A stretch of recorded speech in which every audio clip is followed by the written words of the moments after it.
Ah, huevo. Habemos Genshin Update. Un poquito tarde, pero valió la pena.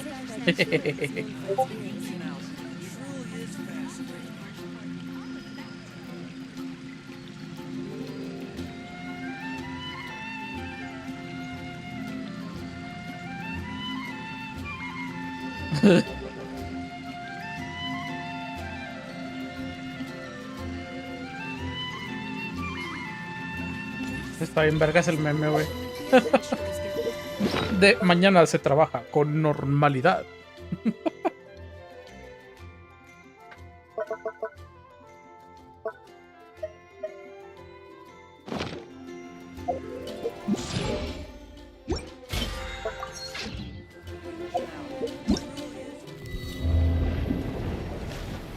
Y Sandrone, güey. Sandrone, please, güey.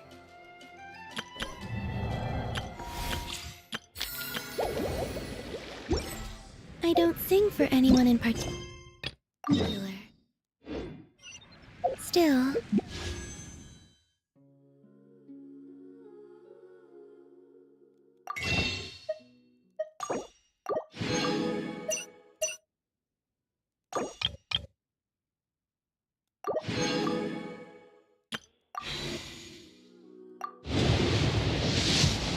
Estuve ahorrando por un buen rato.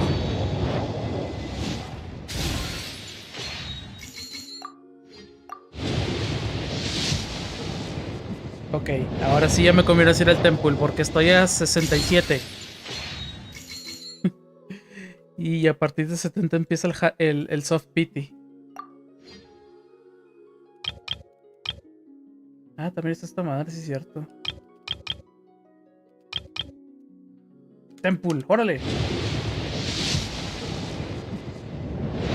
Y todavía no, güey.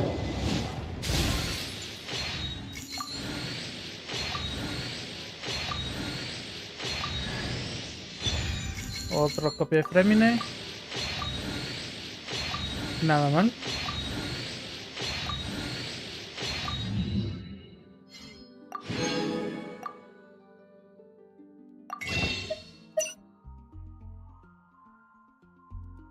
Y en 3 horas está el reset de la tienda.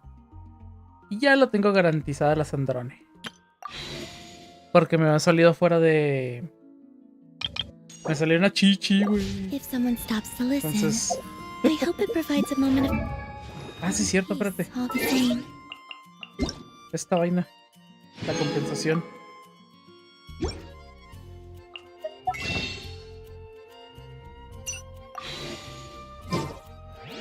Todavía hay oportunidad.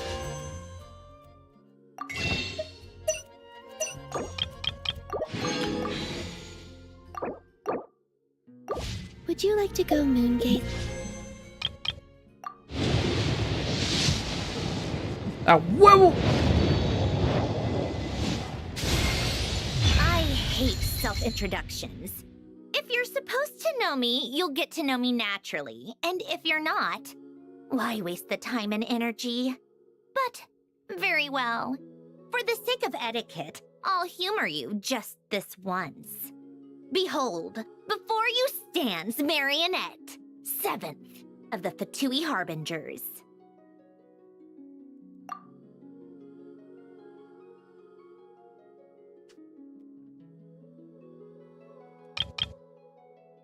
De este sí no me acuerdo cómo lo había dejado.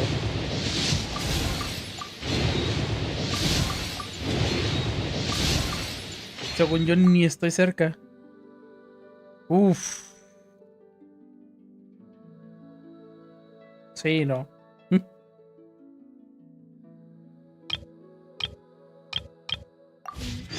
You can. Huh? We received an invitation? Judging by the envelope. Oh! Spoilers, pero bueno.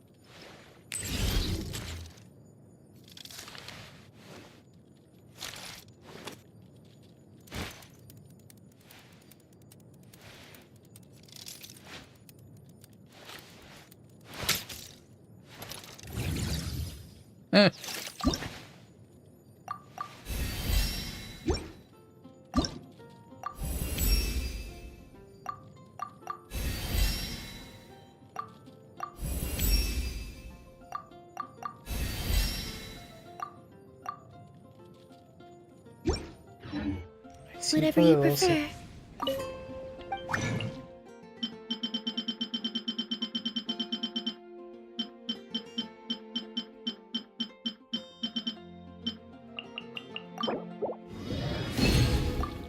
$10 de 12. Apenas.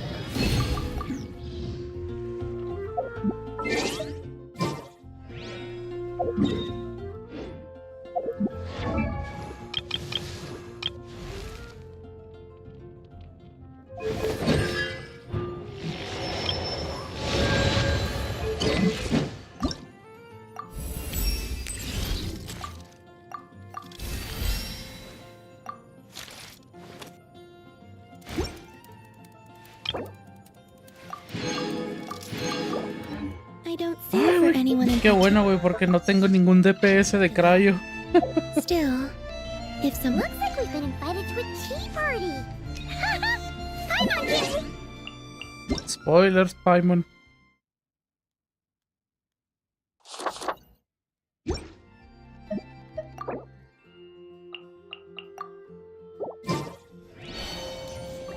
Y sí es cierto, güey, va a salir... Va a ser el slime, güey, va a ser el puto slime, güey. El slime ese mamón va a ser el pinche Valiant Chronicle, güey. Hijo, estoy casi seguro, güey, que va a ser el fucking caso, güey. Uno de ellos sí. Ah, qué bueno que son dos, güey. Hijo de... Este va a ser una pendejada, güey. Este va a ser una pendejada. 3, 6... No mames, que son los 30 todos completos. A la verga, güey.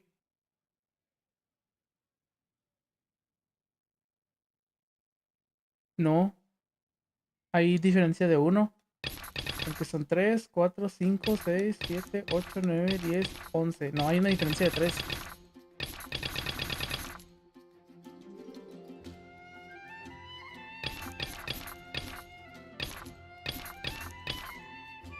Tendría que sacar una de 2 y una de 3 de estos dos para poder completarlos.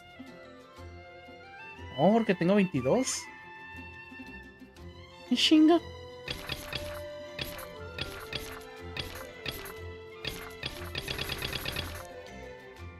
Bueno, con la Sandrone ya podemos hacer la gilieta pelada, güey.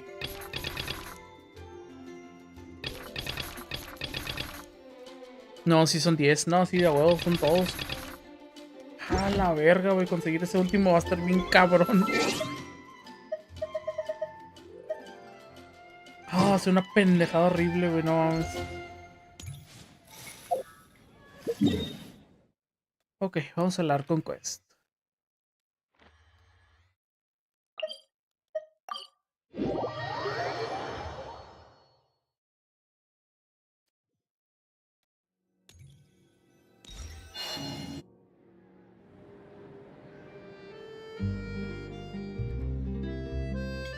See? Told you they'd be here. Xavier! Oh, and Shiori and Farina too! Ah, Hydro Archon above! If it isn't my darling camera operator and clapper loader!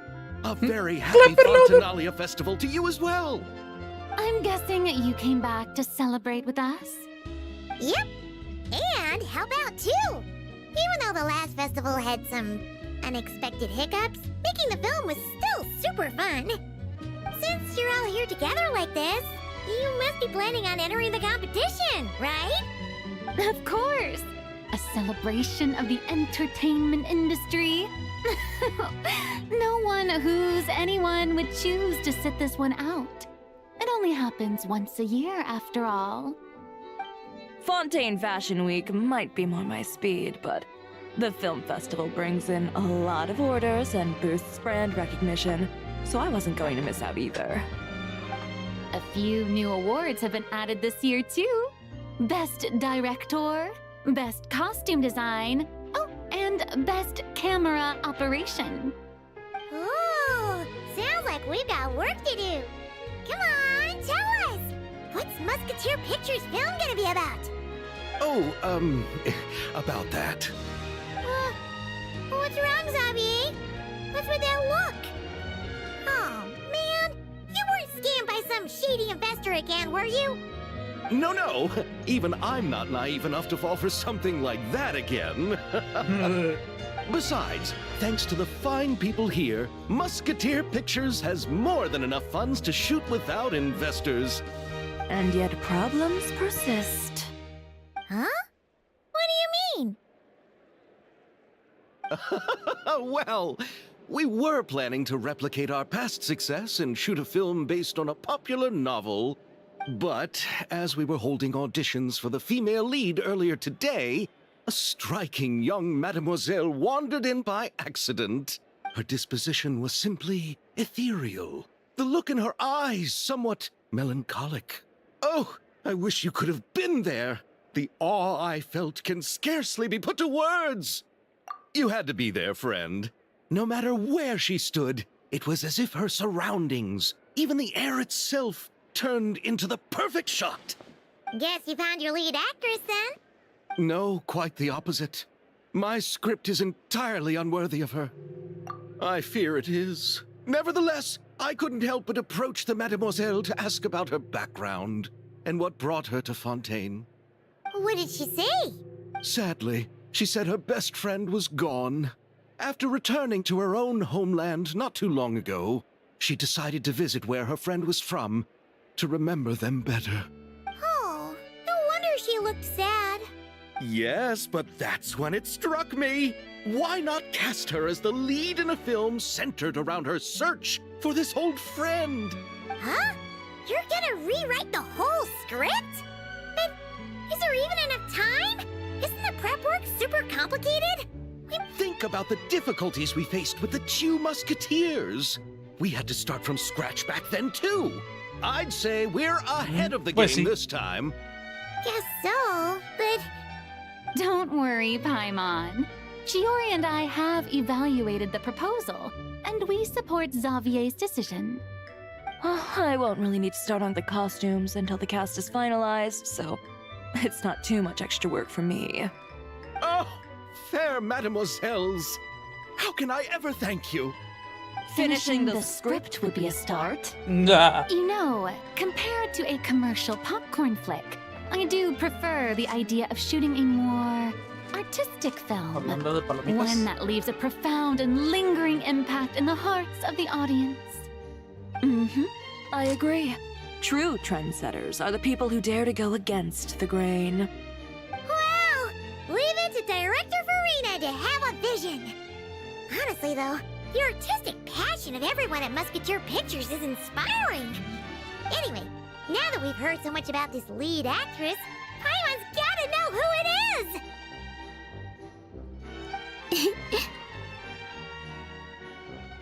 Ah!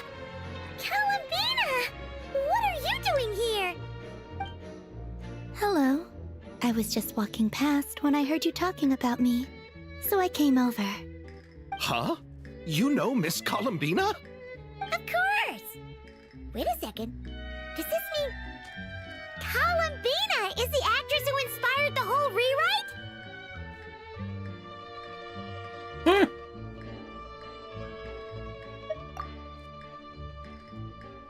Yeah. Wait, so... Did you make the trip by yourself, Columbina? Yes. I mentioned how I wanted to visit other nations once things settled down in Nodcry, remember? So I went to the curatorium to ask Never for advice. She told me about the film festival in Fontaine and said it might be fun to visit. I spoke to Lauma before I left too, and she thought it was a great idea to get out for a bit. It's just... I received quite different travel advice from the two of them. Oh? How so? Well, Lauma told me to go out and experience new things and make new friends. What a wonderful suggestion. That's how a trip should be. What about Nefer? She said, don't trust anyone and don't talk to strangers. Yep, that sounds like her. I can understand that too. It shows this Nefer cares about you a great deal, Miss Columbina. Yes. So I plan on combining their advice. All I need to do is turn strangers into friends, and then I can talk to them. Huh. That kinda makes sense. But also, not. Hey, Chiori. Oh, look who's back. Happy Fontanalia Festival, you two. Oh, looks like we have a superstar in our midst. How about an autograph, Big Shot? Haha, very funny.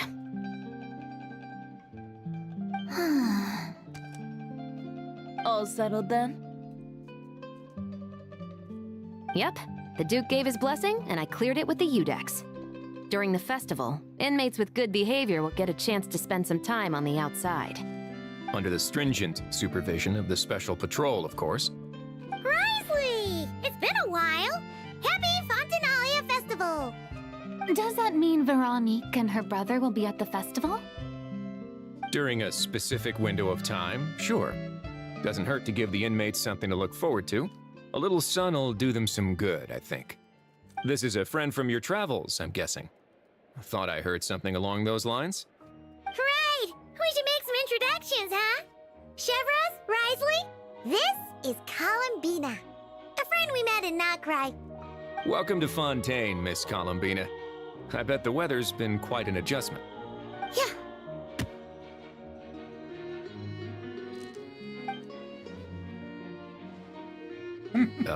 And not the good kind, I take it. No, I quite like it. It's a lot warmer than Nodcry. Then what was the punch for? Oh, should I not have done that? The flowers that bloom here are so vibrant, and the people are so kind. I just wanted to become friends as fast as possible. Ah, so that was meant as a gesture of friendship. Is that right, Miss Columbina? Mm-hmm. Isn't that what friends do? Right. Might have been a bit premature in this instance, though. Your friend here is quite the character.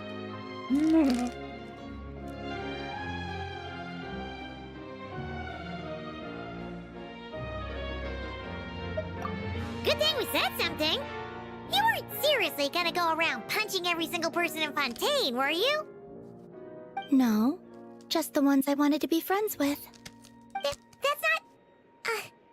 what Paimon's trying to say is, maybe keep the punches to a minimum until after you're friends with someone. If you say so. You're quite the character, Miss Columbina. So, are we friends? Of course. Any friend of the Traveler is a friend of mine. Yeah.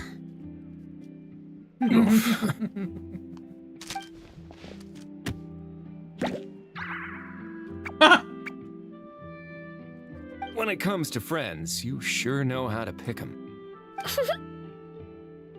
So Miss Columbina is the lead actress I've been hearing so much about. The whole thing about her aura is starting to make more sense. You gonna be part of the film this time too, Chevros? That was the plan. But now that Mr. Xavier has changed the direction, I don't think I'm in quite as many scenes. It's all for the best, though. A different crew asked me to help consult on some of their musket work. Oh, sounds like our trusty musketeer is as popular as ever. I'm just going where I'm needed. I'm more than willing to help with whatever this production needs as well. Ah, well, speaking of, would you happen to know if there are scenic locations around the court of Fontaine that other crews haven't booked? The festival's pretty popular this year, so there's not a lot left. You might just have to talk it over with the other productions and see if they'll let you squeeze in here and there. I see. Having trouble finding a filming location? Yes, we made a last-minute decision to go down a different route, so the indoor locations we reserved are no longer a good fit. And it looks like all of the best outdoor spots have been taken. You know, I might know a place. Good views, good atmosphere, and no production team has snatched it up. That sounds The perfect! Fortress of Where is Miracle. it? You want me to reveal it just like that? Come on, let it be a surprise. As much as that sounds. Riveting. I think we should divide and conquer. You go do that, and Director Farina and I will take Miss Columbina around the city to discuss lighting and styling. Is that all right with you, Miss Columbina? Traveler? Yeah, everyone here is our friend. So don't worry about a thing and just focus on enjoying your trip. Okay. All right, then the Traveler and I will go check out this potential filming location. It might even give me some inspiration for the new script. I'll leave this to the Duke then. Until later, everyone. Maybe we'll run into each other on set. Okay then. Lead the way, Risley. Paimon's not built for suspense. Let's get this show on the road. Who said anything about roads? Huh?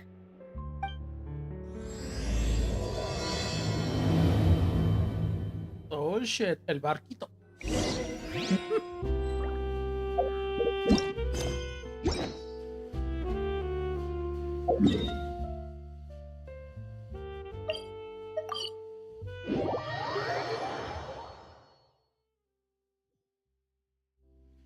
No way!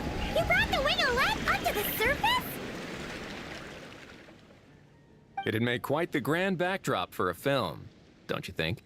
Paimon's more focused on the fact that this thing is supposed to be underwater, inside the fortress of Meripede. True.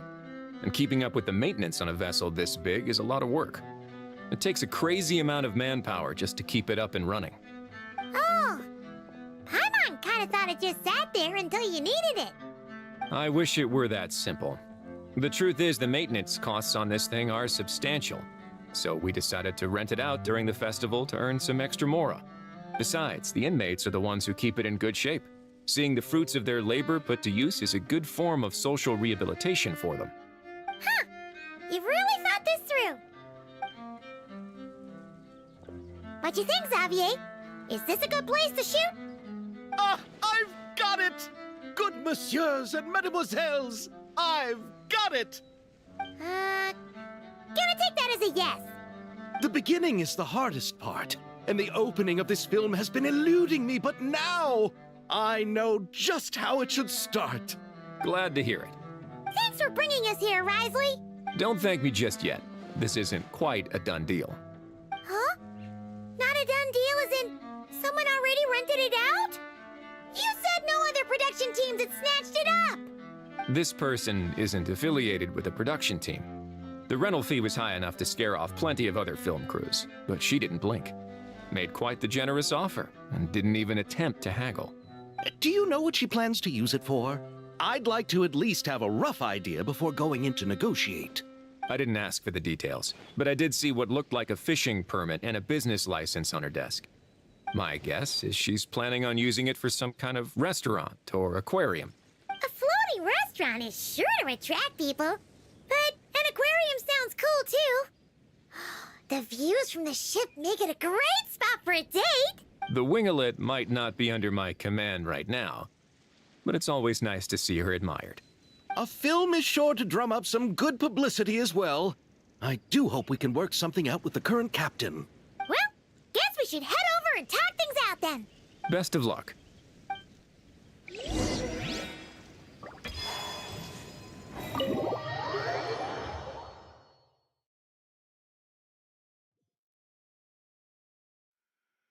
Wow!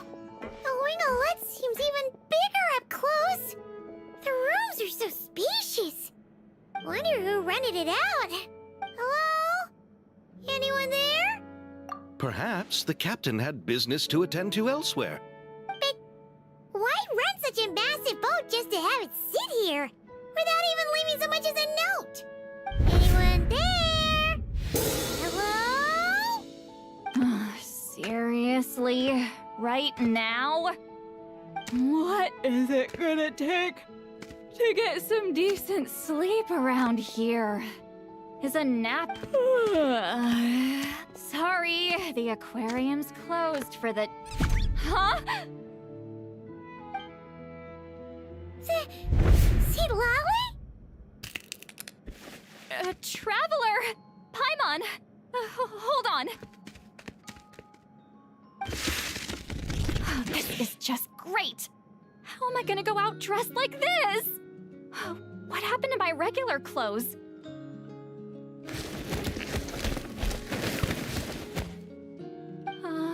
The wash! I put them in the wash after I drank too much and fell into the fountain. Oh, this can't be happening. Am I serious? Think we might have caught her at a bad time. Lolly. I don't want to hear it. Hear what? A single word about what I'm wearing. No comments, none. Is that clear? Oh, yep. Crystal. Huh? You think so? No, wait, I told you not to say anything! What was... her thoughts. I heard her thoughts. How could I forget about that? This is so embarrassing. I seemed a little too pleased to get that compliment, didn't I? Wait, the mind reading went both ways. Does that mean the travelers hear about this too? You clearly did! Huh? What did we do? Paimon's not following. Nothing. It's nothing. Let's just move on. Did you need something? You're not here alone, I see. Hello, I'm Xavier, a film director and producer from Fontaine. I meant to introduce myself sooner, I just didn't want to, interrupt. No wonder we ran into each other in Fontaine of all places. You must also be in town for the festival then. That's right. We're helping Xavier with his film. In fact, we were hoping to shoot some scenes on this boat. You're the one who rented it out, right, Seed Lolly? Me? Rent a boat? I wish I had that kind of spare cash floating around. Not to mention the spare time. Don't get the wrong idea, though. I'm not here to sail off into the sunset and live out some cushy retirement life, okay? I'm not that old. Then why you dress like... how did you end up staying aboard the Winglet? Well, I heard one of my favorite light novels was getting turned into a film, so I came to Fontaine to catch the premiere. Originally, I booked a room near the Opera Epicles, but I'm quite particular about where I sleep these days. I think it's an age thing. And that bed? I just couldn't sleep in it. I tried to find a different hotel, but with the festival, everything was completely booked. Just as I was worried I'd have to sleep under a bridge or something, I happened to spot a help wanted sign on the side of the road. Oh, so you're here to take care of the boat? No, I was hired to man the front desk. The pay is a bit low, but food and drinks are covered. And it includes room and board during the festival. Plus, the job is simple. So I thought I'd give it a shot. Wow! They actually thought you'd be a good Navia. fit, huh? Let me guess. What? You don't think I'm cut out for it? All I have to do is tell people the aquarium isn't open yet. Other than that, I'm free to do whatever I want. It's a pretty sweet gig. That's all? Yeah, I was also kinda shocked. But it's not a lie. Head downstairs and see for yourselves. There's nothing but empty tanks. Not a marine animal in sight. Did your boss mention anything about being open to film crews using this space? Our production was hoping to film on the deck for a few scenes. No. That never came up. You could just ask her. Oh, she's around? What kind of person is she? We should know what we're heading into. She's nice enough, I suppose. Pretty reasonable, too. Even offered for me to move to a bigger cabin if I was too cramped. Back at the Masters of the Night Wind, I'm used to being the one giving orders. But working under her doesn't feel like being bossed around. She seems to respect what I think. Wow, she sounds like a great boss. She did tell me she'd rather not be disturbed, though. She's been working on an important project, so I'd keep it brief. Got it. Thanks for the heads up. All right, the captain's quarters are this way. I can take... Wait. But I'm wearing... Ugh, whatever. I doubt she'll care. Just follow me. Miss Guillotin? Oh, These visitors were hoping to ask you about something. no, Sandrone.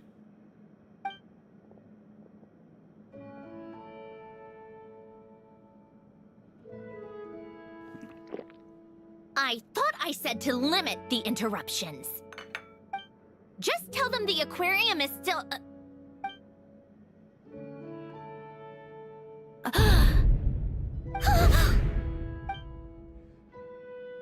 Sandrone?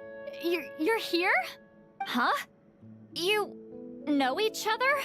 Are you okay, Sandrone? Do you still remember us? Everyone was so upset after what happened. We all missed you so much! Miss Seat Lolly, why don't you escort this gentleman to the reception area for a cup of tea? I have something to discuss with these two in private. Ah, I see. Right this way, Mr. Xavier.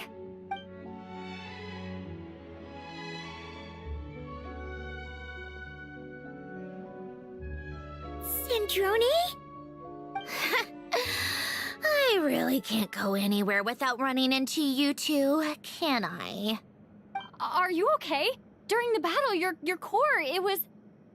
Destroyed by that bastard Dottore. That's right. But as you can see, I'm fine now. No major issues. Or at least, there shouldn't be. Oh, what a relief! Why didn't you tell us sooner? Or come back to see your friends? Now that I have the chance, I just want to say... Thank you for saving me. Huh? Don't get the wrong idea. I only saved you so we could complete that formula and defeat Dottore once and for all. Even if he did crawl back from the grave to make us all miserable again. That doesn't matter. You're still a hero. All right. But it wasn't just me. All I did was lend my brilliant mind to the cause and take care of one part of the plan. Although, I'm not denying it would have fallen apart without me. You got that right. You're amazing. But how did you go from from a lifeless pile of scrap to looking like this? Well, my mom was trying to put it a bit more gently, but yeah. Where do I even start? Ooh, backstory.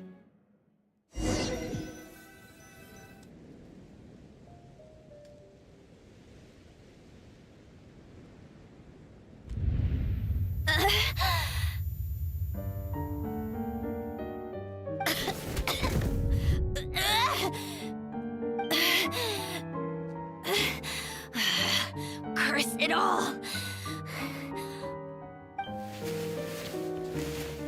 Where am I? Did we do it? How much time has passed? I'm not in one of that lunatic's experimental labs, am I? Wait, Fontanian decor. Books from the Research Institute. Phew. One thing at a time. Initiate self-diagnostics. Assess the extent of the damage. Cut power to compromised, non-essential components. Then reconstruct available action modules. Severe damage to the core. Dottore, you bastard. Polonia?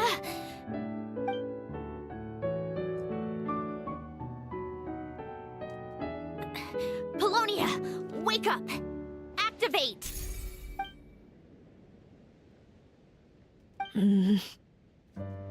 You're in even worse shape than me. Internal gears and energy circuits are barely intact. Extreme damage to the core, just like me.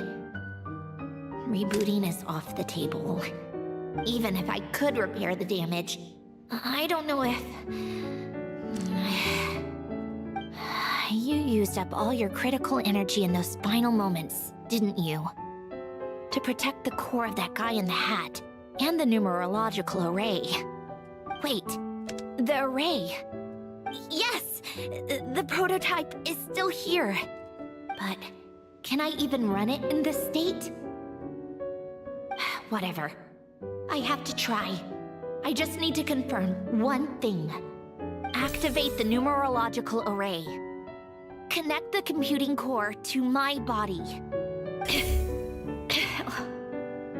Just like I thought. It needs too much computing power.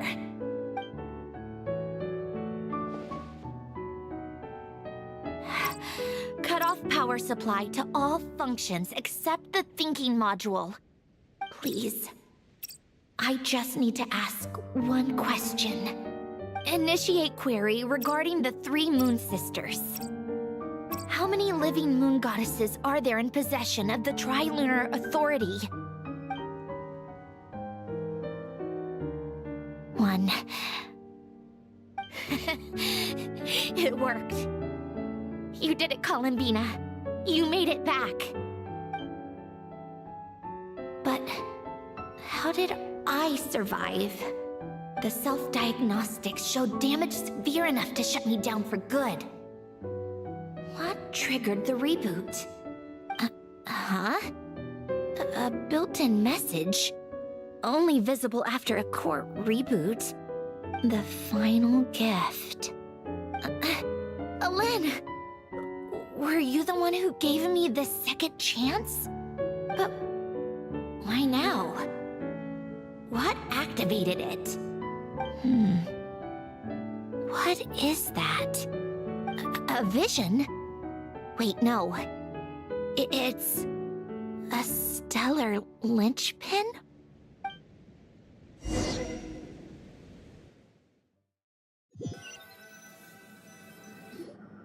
A stellar linchpin? What's that? You can think of it as a rare kind of vision. As for what causes one to manifest, well, that's still unknown.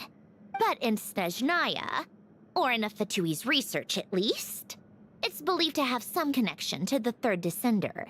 The third descender?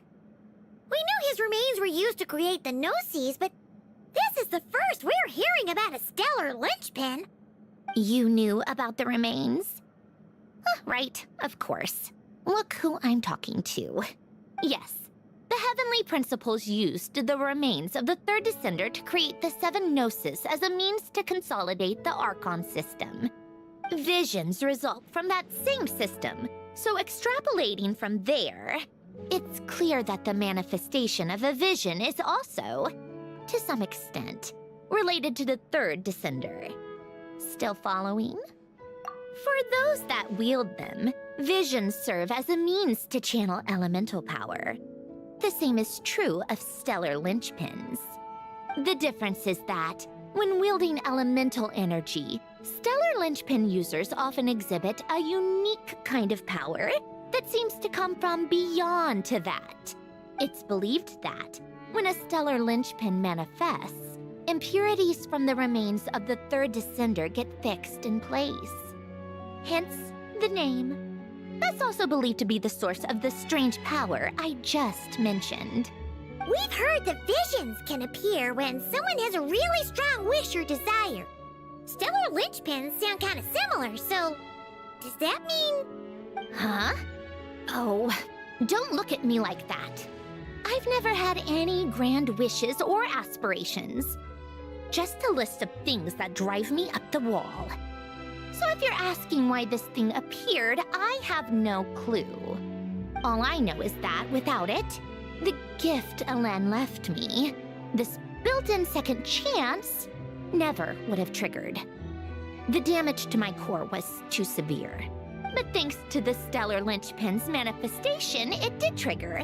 And after my core rebooted, I was able to repair the damage to my body. I also managed to import the numerological array, along with some of Polonia's surviving algorithms, into this form. Wait, does that mean Polonia is... Yes. Unfortunately, Polonia is... beyond repair. Oh, we're so sorry to hear that. But you also mentioned something about a final gift? Yes. Alain often spoke to me about wishes and desires when he was alive. I suppose he thought there might come a day when I wished for something, and was willing to sacrifice my own life to fulfill it. So he left me a chance to start over. No, never. Alain once said I was his proudest masterpiece. That might sound boastful coming from me, but it's also an undeniable fact. After Alain died, I started studying how Polonia and I worked. Polonia is essentially a computational machine, so it wasn't difficult to figure out the mechanical principles there. But when it came to my own structure, that's when Alain, the Lord Artificer's true greatness, struck me once again. I attempted to imitate it when I created Catherine, but in the end, she turned out to be nothing more than a superficial replica. What? But his creation skill, Catherine, is super impressive. We were shocked when we first found out she was a puppet. No, she's nothing compared to what Alain was able to create. Some of the mechanical principles of my own core are still a complete mystery to me. Keeping that gift hidden wasn't even a challenge for him. Just a shame I had to waste it on fighting Dottore. I just couldn't stand the thought of him coming out on top. If you put it that way, the world owes me a whole lot then, doesn't it? Wait, but all this still doesn't explain what you're doing here. Risley said you rented the ship and even had some kind of fishing permit? That's because I'm trying to go back to the place Alain and I lived when he was alive. My former home, I suppose you could say. The second chance wasn't the only part of the gift. According to the message, Alain left me a few other things that are stored in the house we shared together. I'm hoping that whatever he left me can help fix certain anomalies in my rebooted core. And help me understand why I received a stellar linchpin in the first place. Okay, so go back then. What does that have to do with fishing? And to think I'm talking to the saviors of Fontaine. Did you forget that the water levels have been rising for centuries? I can't just go back to the place I used to live because now it's underwater. Oh, right. With the rising water levels and changes in terrain, it's not just a matter of finding where it is, but also clearing away any sediment or debris.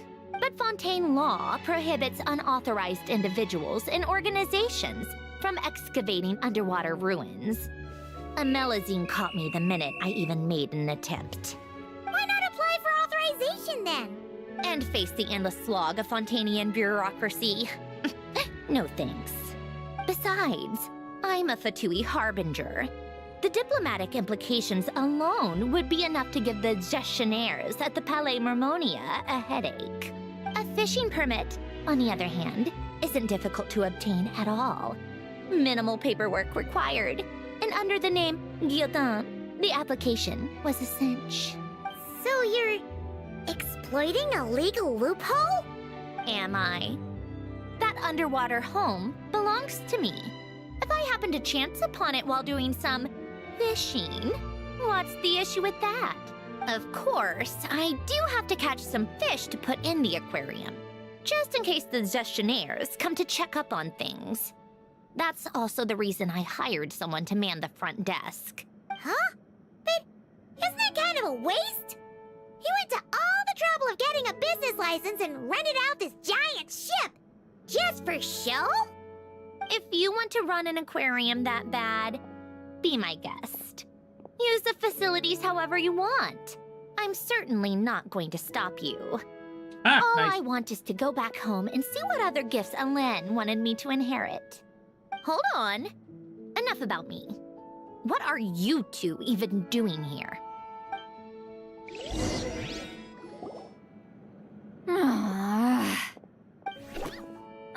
Seriously?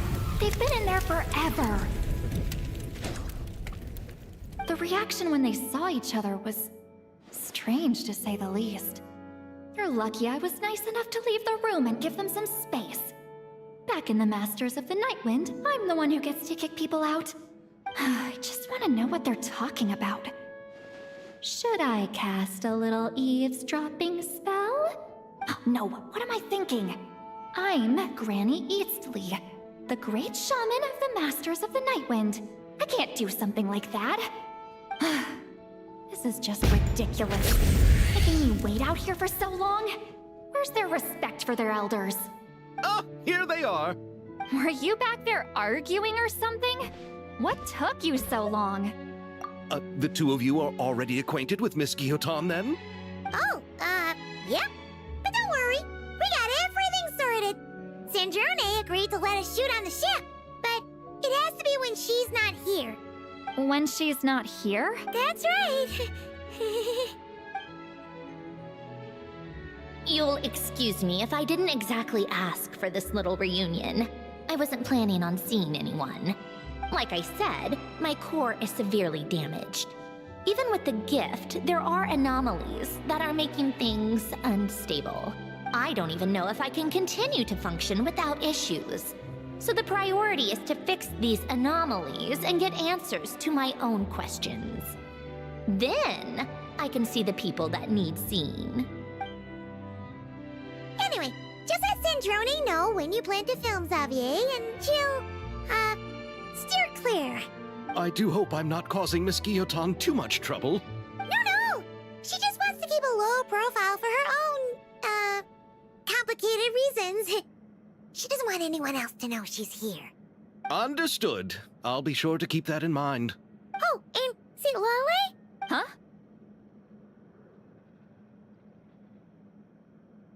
You mean Miss Guillotin? What does she want? Oh, please don't let it be about the pajamas. What? The 7th of the Fatui Harbingers? Why are you telling me all this? I asked the Traveler about you, and I've decided it's best to be open in this instance. I can understand if you would rather not work for a Harbinger.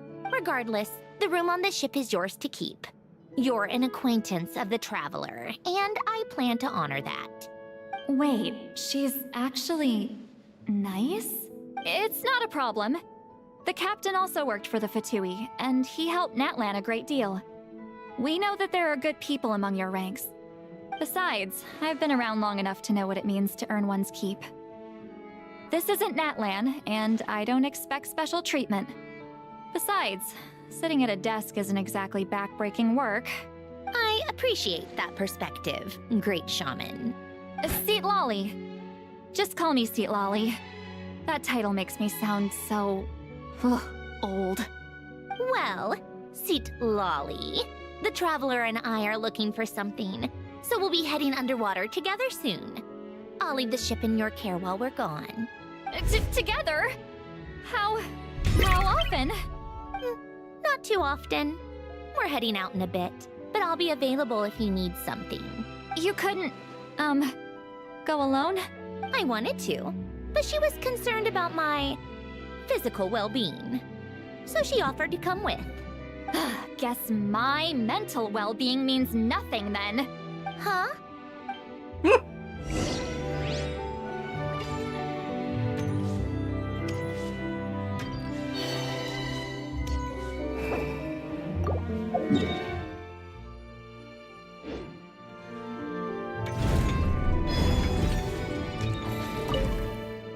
All right. Our first stop is the Beryl region.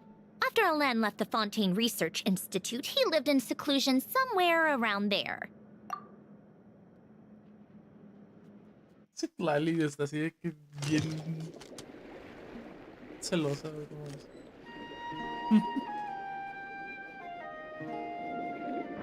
Huh. This place has changed a lot. Guess I really have been gone for a long time. Let's look around and see what we can learn. Oh, and don't forget to catch a few to take back. We need to keep up appearances, remember?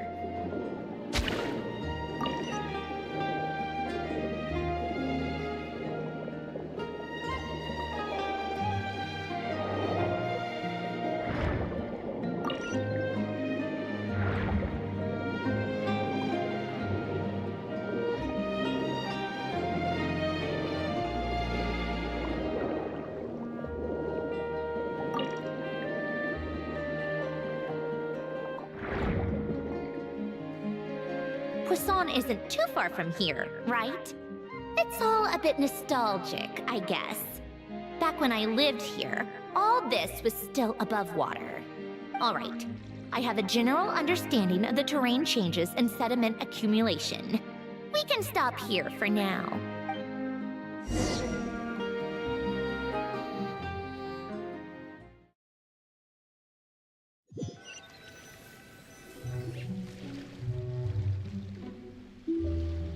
That went smoother than expected. I appreciate the help. No problem. You doing okay though, Sandrone? Seeing your home look nothing like you remember, that can't be easy. I'm fine. Times change. People change. That's the one thing you can actually count on. I made peace with that a long time ago. You should head back and put them in the aquarium tanks. We finished ahead of schedule, so your crew is probably still on the ship. I'll follow in a bit. Right. Xavier said he was gonna test out a couple of shots. I'm sure. I want to take another look around on my own. Okay then. Want us to let you know when the filming is done? No need. Columbina relies on Kuvaki to perceive her surroundings. In Nodcry, her senses are heightened because Kuvaki is everywhere. But here, as long as she doesn't activate her abilities, her range of perception should be equivalent to an average person's line of sight. I figured that out back in Snezhnaya. That's oddly specific. I have hiding from her down to a science. So, what? Things might be a bit different now that she's merged with the Moon Sisters, but I doubt there's been a drastic change. The point is, you two can head back. Don't worry about me. Okay, if you say so. Come find us on the ship if you need anything.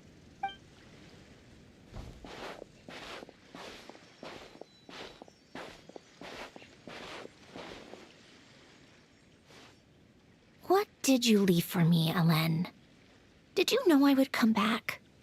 Or did you make it so I would have to?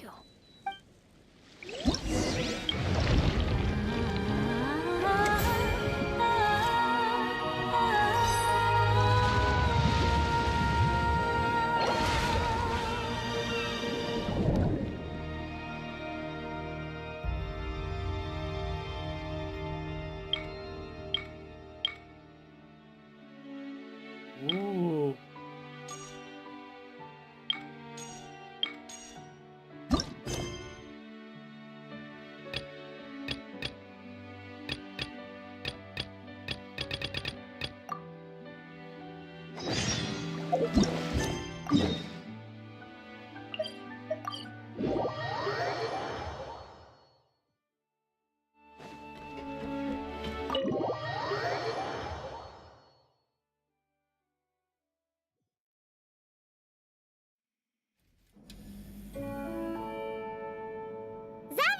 We're back! Shh! Quiet on set! They're filming over there. Oops, sorry.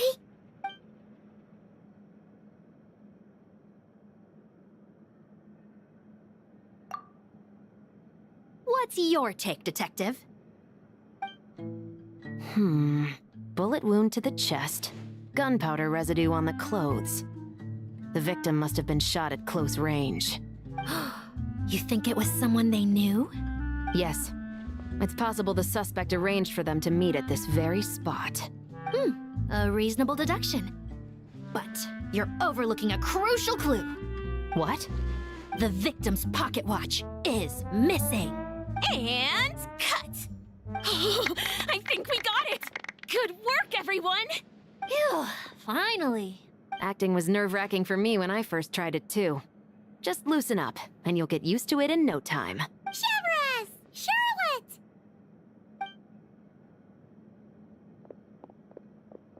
Oh, hello there, you two.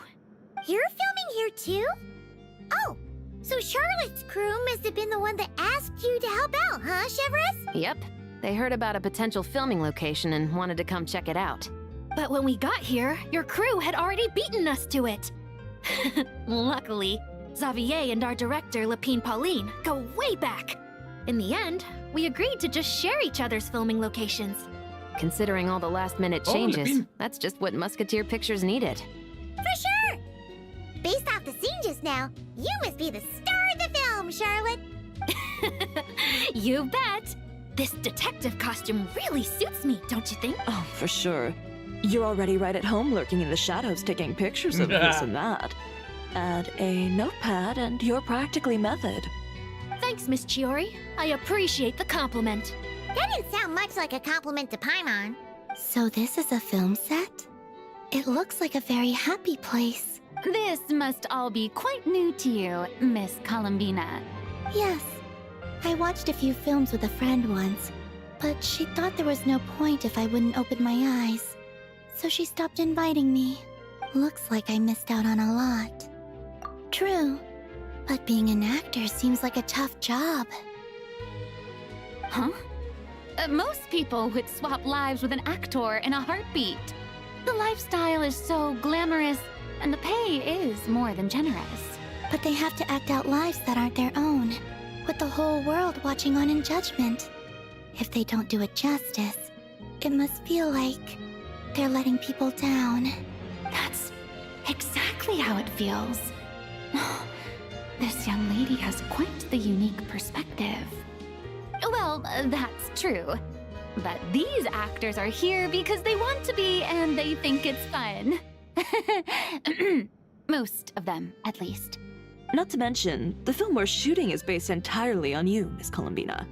You just need to be true to yourself. I don't have to pretend to be someone I'm not? Not at all. Authenticity is what we're after.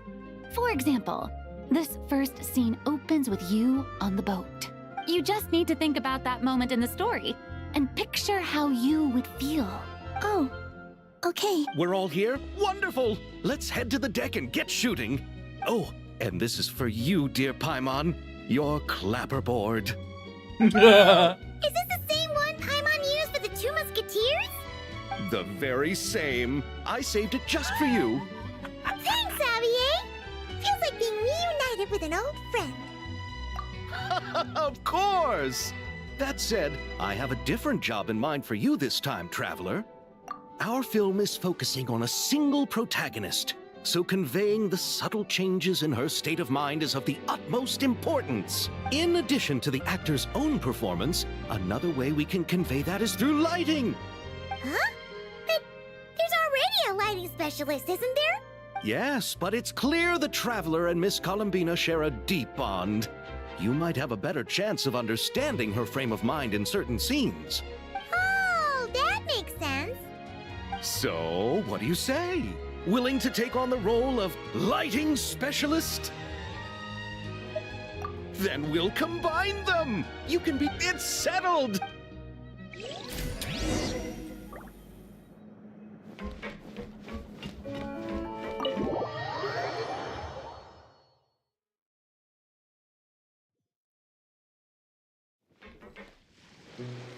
All right, without any further ado, it's time for turning it over to you once again, Director Farina. All right. Positions, everyone! Camera operator. All you need to worry about, Miss Columbina, is hitting your mark. Other than that, just focus on immersing yourself in the emotions of the moment. Okay. Good. Lighting, are we ready?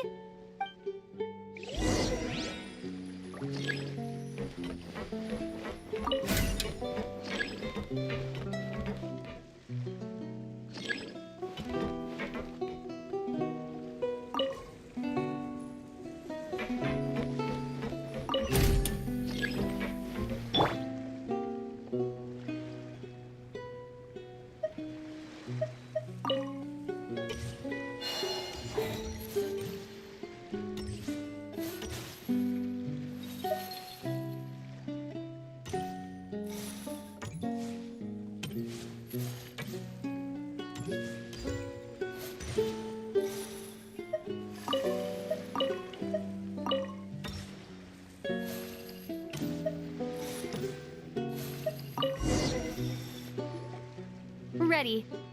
All right, quiet on set! This is her homeland. Columbina. Cut! The emotions I'm looking for were definitely there. Let's just try to keep it a bit more natural. Oh, but definitely keep that gesture at the end.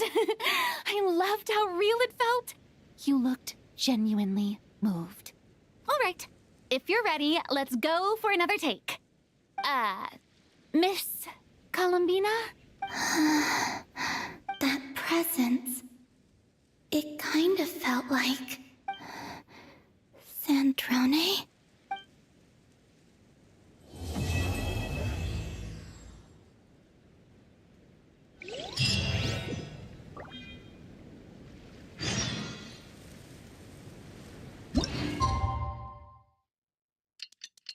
Oh shit.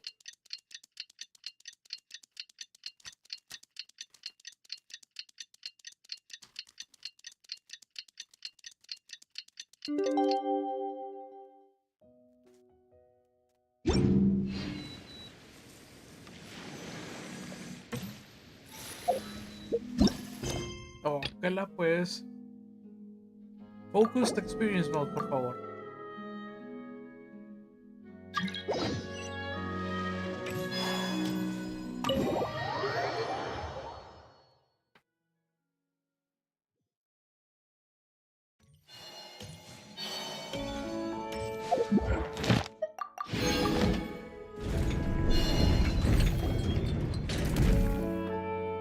Ah, you're here. We should get going then. Xavier and the others should be filming soon. How's it going? Have you managed to figure out the location of your home yet? I've narrowed down a few potential locations. We just need to take a sample from each one.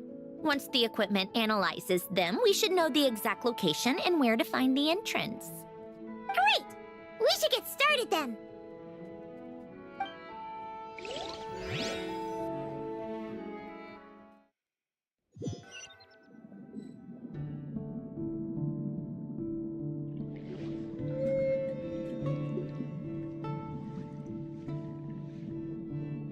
¿Cuánto barril?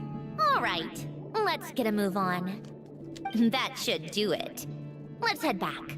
The filming should be just about done. We made good time. We might even know the location by the end of the day. You sound pretty happy about that. Do I? I suppose I've just had enough of these anomalies I've been dealing with. The sooner I can fix them, the better. Anyway, enough chit-chat. We have work to do. Oh, but let's head in through the side door. I don't want to run into the crew on the deck.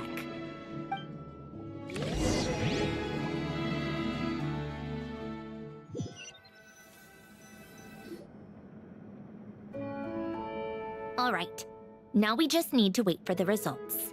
Since we have some time to kill, I suppose I might as well see how this aquarium of yours is coming along.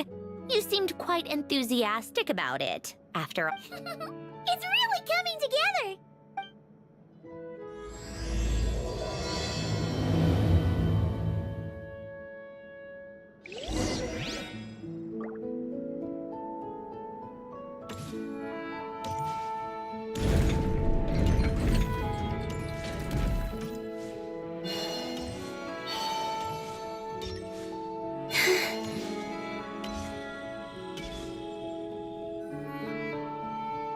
Oh, kind of impressive, actually. These must be the ones we caught the first time we went underwater. Like it? It's fine, I guess. Nothing special. Come on! It sounded like you really liked it just now. You're that proud of it? Is this a sense of accomplishment or something? Well, yeah. And it's pretty. You know it's gonna be gone soon, though, right? What do you mean? After the festival, this ship will be returned to the fortress of Meropede, and this aquarium will be no more. So? So, no matter how much work you put into this place, once the festival is over, it's all just going to disappear. But not making the most of it when we have the chance is an even bigger waste. Why But if you know it's all going to be gone one day, why even bother? Well, Because you still get to keep the things you gain along the way. And those are things that can never be replaced. Doesn't that make losing them even harder? well, if you put it like that. But the happy memories we make along the way last forever. You just have to take a more glass half full perspective. Not to mention, everything we do here is gonna be on film, so it'll still live on in some shape or form. And when you look back on it, only happy memories will come to mind? Exactly. So it's about finding joy in the process itself. Traveler, you're back already? What's wrong with that? You say that like it's terrible news or something. How did you get here? I didn't see you on the deck. Oh, never mind. We need to help Miss Guillotin hide ASAP. The crew is heading over here to shoot any second. What? They should be done by now. There was a mishap earlier that cost them some time. I was waiting on deck so I could warn you the minute you showed up. Anyway, you should head back to the captain's cabin right away. They're gonna be here any minute now. Ugh. Finally! That's a wrap for the scenes on the deck. Wouldn't have taken half as long if the wind hadn't snapped our equipment in two. Uh-oh! Too late! Change of plans then. You'll just have to hide. Hide? And where exactly am I supposed to do that? Oh, there's a box over there! You can get in that! Huh? You expect me to? Do I need my makeup done for the next scene too? For the love of... Let me see. Maybe just a quick touch-up. Huh? Traveler and Paimon? What are you doing here? I thought you took the day off to take care of something. Huh? Oh, well, it didn't take as long as we were expecting, so we came back early. What about you guys?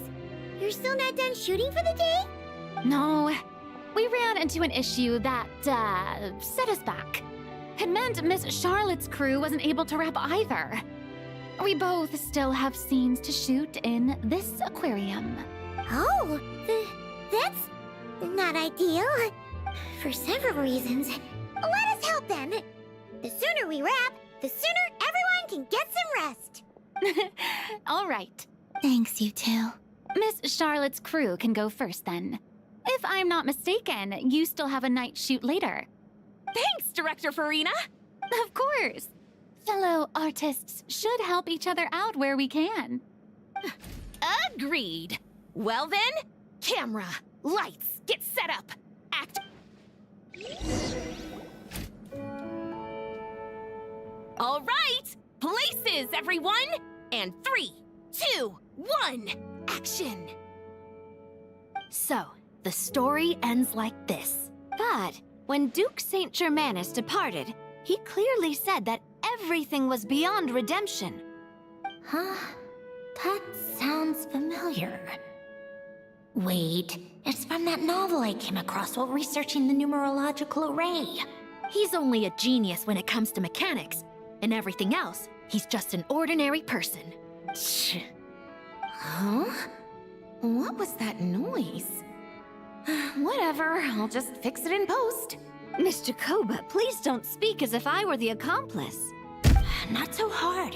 This box isn't sturdy enough for that. This is why I keep saying, don't put too much trust in Clockwork Mecha. Unlike humans, machines don't have a heart.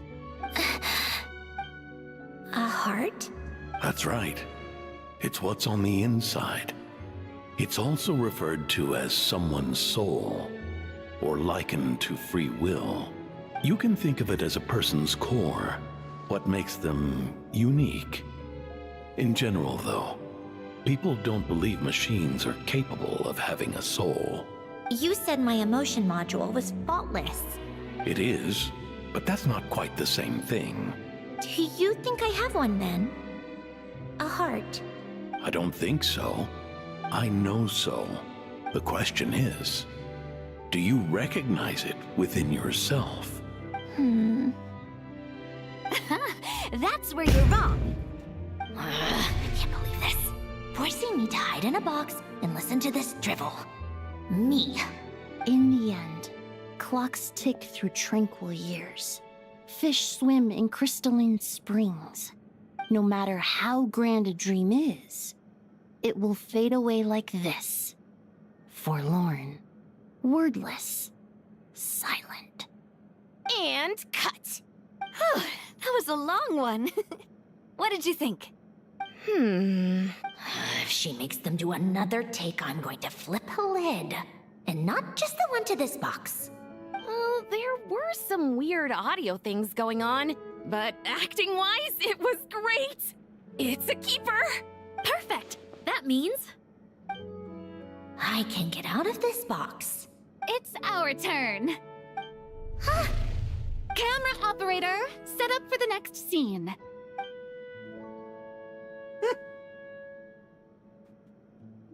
In this one, our protagonist peruses an aquarium in a foreign land and gets swept up in memories of her friend. So, in terms of lighting, that's the vibe we're going for. Got that? Shoot. Paimon thought there'd be a break and Sandrone could slip away. What are we gonna do now? Break a leg. Yep, we're headed off to shoot our next scene. All right, quiet on set. We're... Miss Columbina. I think she would like this. Quick, we should roll on this. It doesn't forage with the others, or prey upon its smaller kin. Instead, it remains where it is, cradled in the coral's quiet beauty, as though the raging cyclones above are of no consequence. And yet, she still stood before the cyclone in the end. So I think that story has it wrong. She is no different than us. She has a heart. Columbina.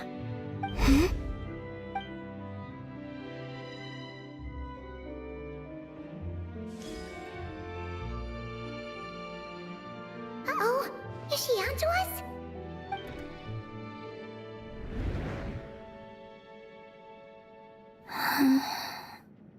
What is she doing? Cut! You okay, Columbina?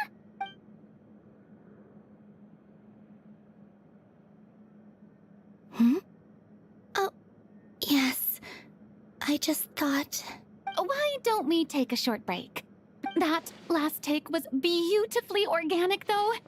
We can use it as is. No need to go again. Thanks, Director Farina. But I'm fine to continue. You're sure? In that case, let's shoot some quick B-roll. Then we can move to our next outdoor scene.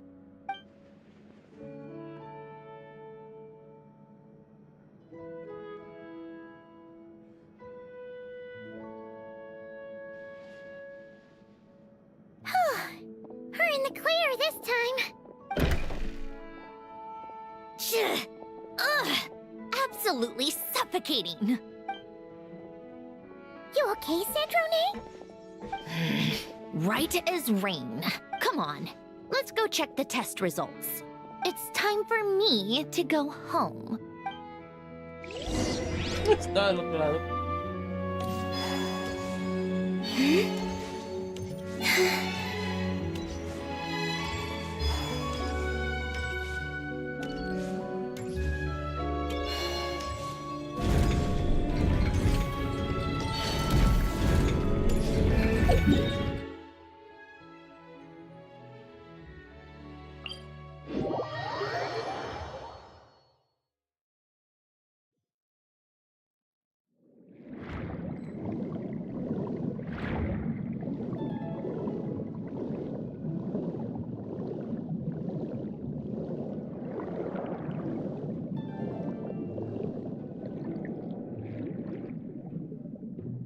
All right, it should be around here.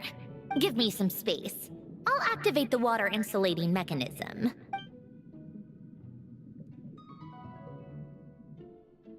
The what? Hélène, much like Renee, had long predicted that the water levels in Fontaine would rise. Thanks to his expertise in mechanics, he was able to implement a few simple measures to protect our home from flooding. I told him there was no need, that I would just move when the water rose too high. But it would seem he knew a day like this would come.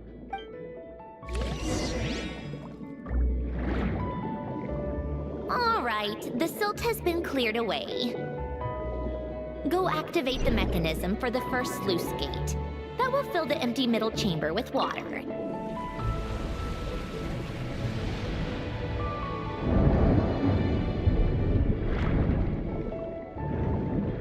All right, now turn on the drainage mechanism in front of the second sluice gate, and this chamber will become empty once again.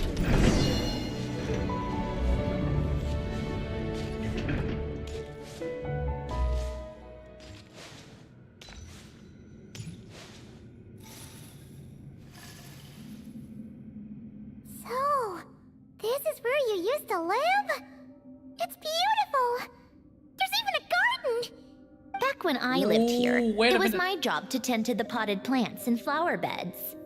Es la Still misma casa, growing güey, strong del even after all this time. Instituto Narciso Croix, Who would have thought? pintura.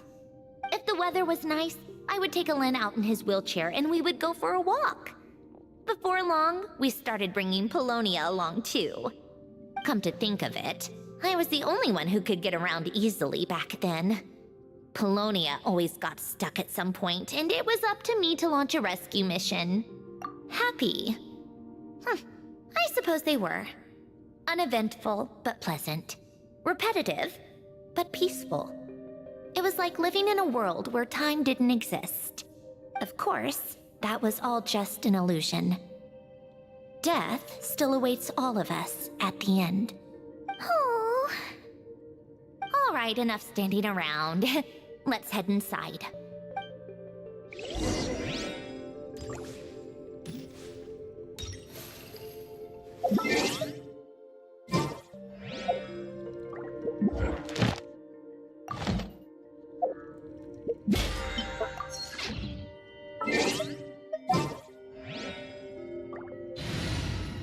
Parece apropiado hacer esto.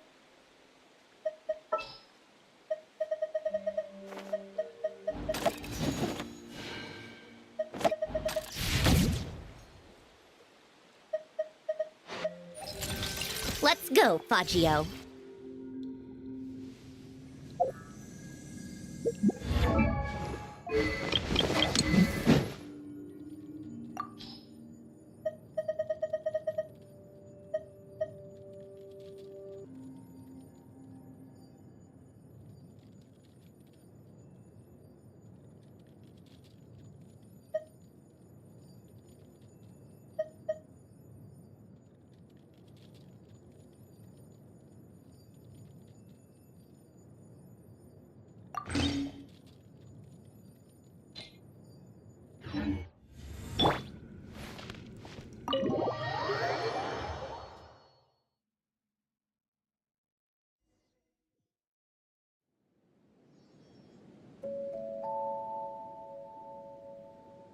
Yep, this place is exactly how I left it. Nothing has changed. What is it? Huh? How did you get... Oh, Arlecchino gave it to you, didn't she? And you... read the whole thing. Just so you know, a lot of that was written a long time ago. At that very desk, to be exact. Anyway, since you've already read it, you should just hold on to it. I can always start a new one. Well, feel free to look around. I'm going to start looking for the gift Alen mentioned. Oh, but be careful with the stuff around here. I'm not saying you can't touch anything. Just try not to choke on the dust. Polonia.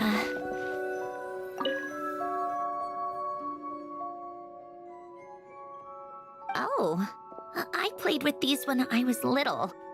During the first few months after I was created, I mean. At first, Alen and I would play together, but it didn't take long for me to become unbeatable. So, Polonia and I played together instead. Yeah, these look like Paimon's kind of games. Logic and math puzzles? Those happen to be my specialty. It's been so long. What do you say? Should we play a few rounds? Let's go with this one. The gears on the left are stacked from largest to smallest. The goal is to move them to the other side in the fewest number of moves. Just remember, you can't stack a bigger gear on top of a smaller one. Oh, fuck no.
Válgame la chingada.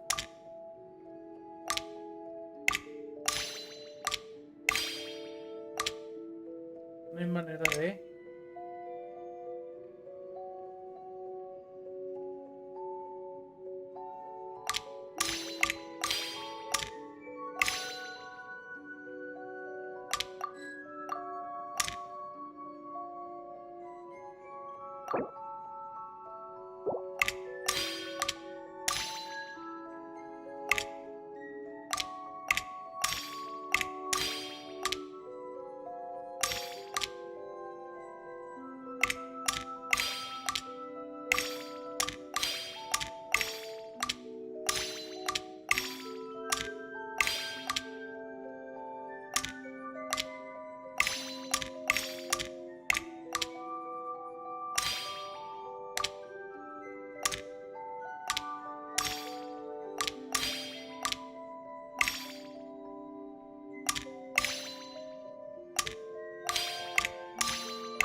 No, yo la regué.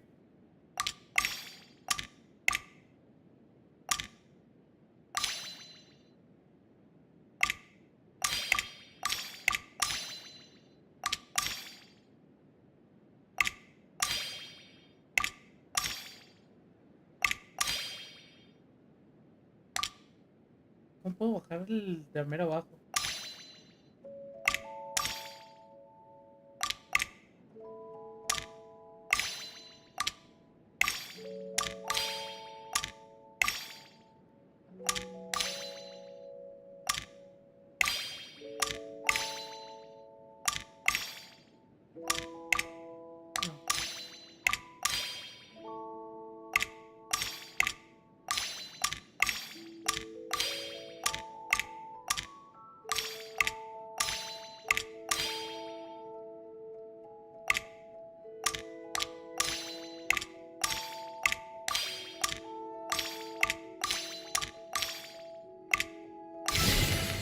Ahí está. Looks like it took you a few extra moves.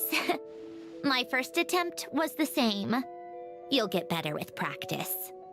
Well, what did you think of the game? You showed quite a bit of promise, too.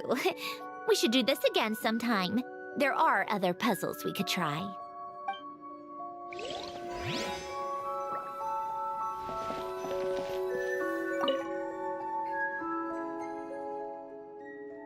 Oh, these are some of Alen's drafts from his later years. Just casual doodles, really. And these are just some unimportant letters.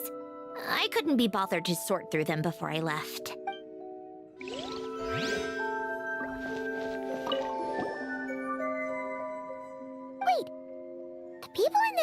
picture looked kind of familiar. Oh, this was taken when Hélène and Renee were both still at the Fontaine Research Institute. Before their falling out. In his later years, Hélène would often sit by the fireplace and stare at this picture, wearing an expression somewhere between guilt and longing. He said he sometimes regretted not helping his friend when he needed it most, even if just to stop him.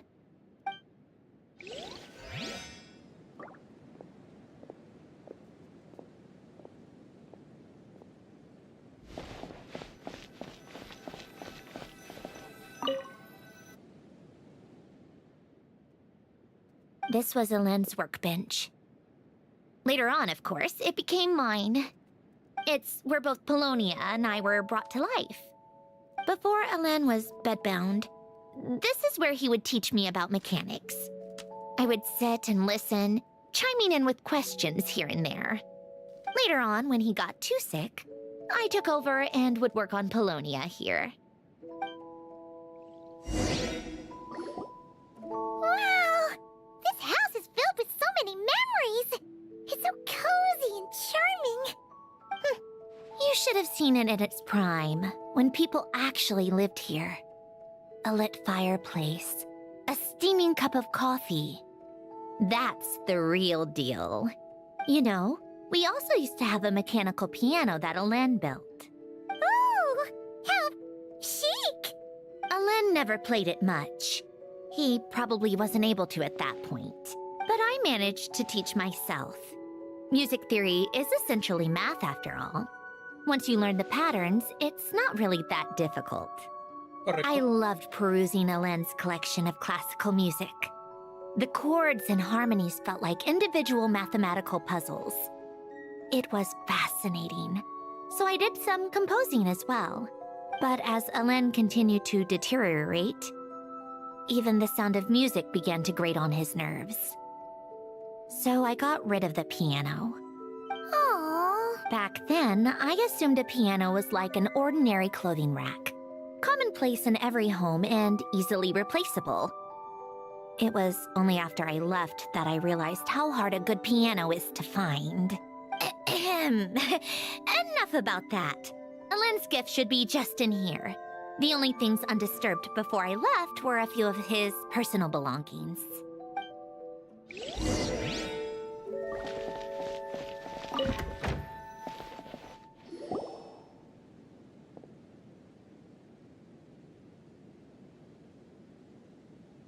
Wait, there's a hidden compartment at the back of this box. Looks like it's locked with some kind of gear mechanism. Knowing you, Hélène, I'm guessing it goes like this, then like this. Got it. Am I a genius or what? Let's see here. A box? Well, you gonna open it?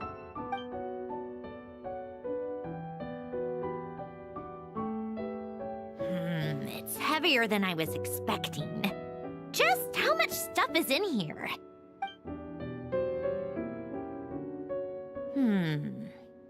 A letter? And a bunch of junk underneath it. None of it seems that important. Wait a second. This should be it. Oh, a cube? It's a multi-dimensional algorithmic core. Hélène would use it to store information. Only Polonia and I have access. All right, I'll start looking into the core and the letter. Feel free to go through the rest of the stuff and see if there's anything useful.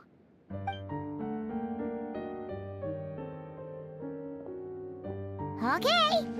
Hold on. There's another picture in here. This one has writing on the back. A snapshot of you playing among the plants shortly after you were born. You seem to like these flowers a lot.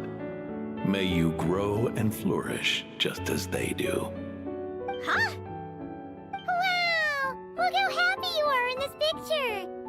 You've changed a lot since then, huh? What's that supposed to mean? Just that you come off kind of aggressive sometimes. Or, annoyed at everyone around you? Well then, people should stop being so annoying. It's not like I'm the one with the problem. Of course not. Oh, here's something else. Looks like a piece of paper torn out from somewhere. Today, I solved another math puzzle and made a breakthrough on a construction problem the Institute has been stuck on for years. Am I a genius or what? No, wait, that's From now on, I should have people address me as Her Highness the Clockwork Princess, unraveler of all reason. No more of that. I thought I tore this page out. You wrote this? Then how did it get... Wait, there's more writing at the bottom. You seem to have developed a distaste for this particular entry, considering I found it in the trash. I'm sorry, but I could not help but hold on to it. Forgive me. Lynn! Don't be embarrassed. Everyone goes through a phase like that. Nonsense. I wasn't even the one who wrote that. It must have been Polonia. Okay, we get it, Your Highness. That's enough. I told you it was Polonia. You know what? We're done with this. No more rifling around in the box. Just put it down and let me read the letter. To my little clockwork princess.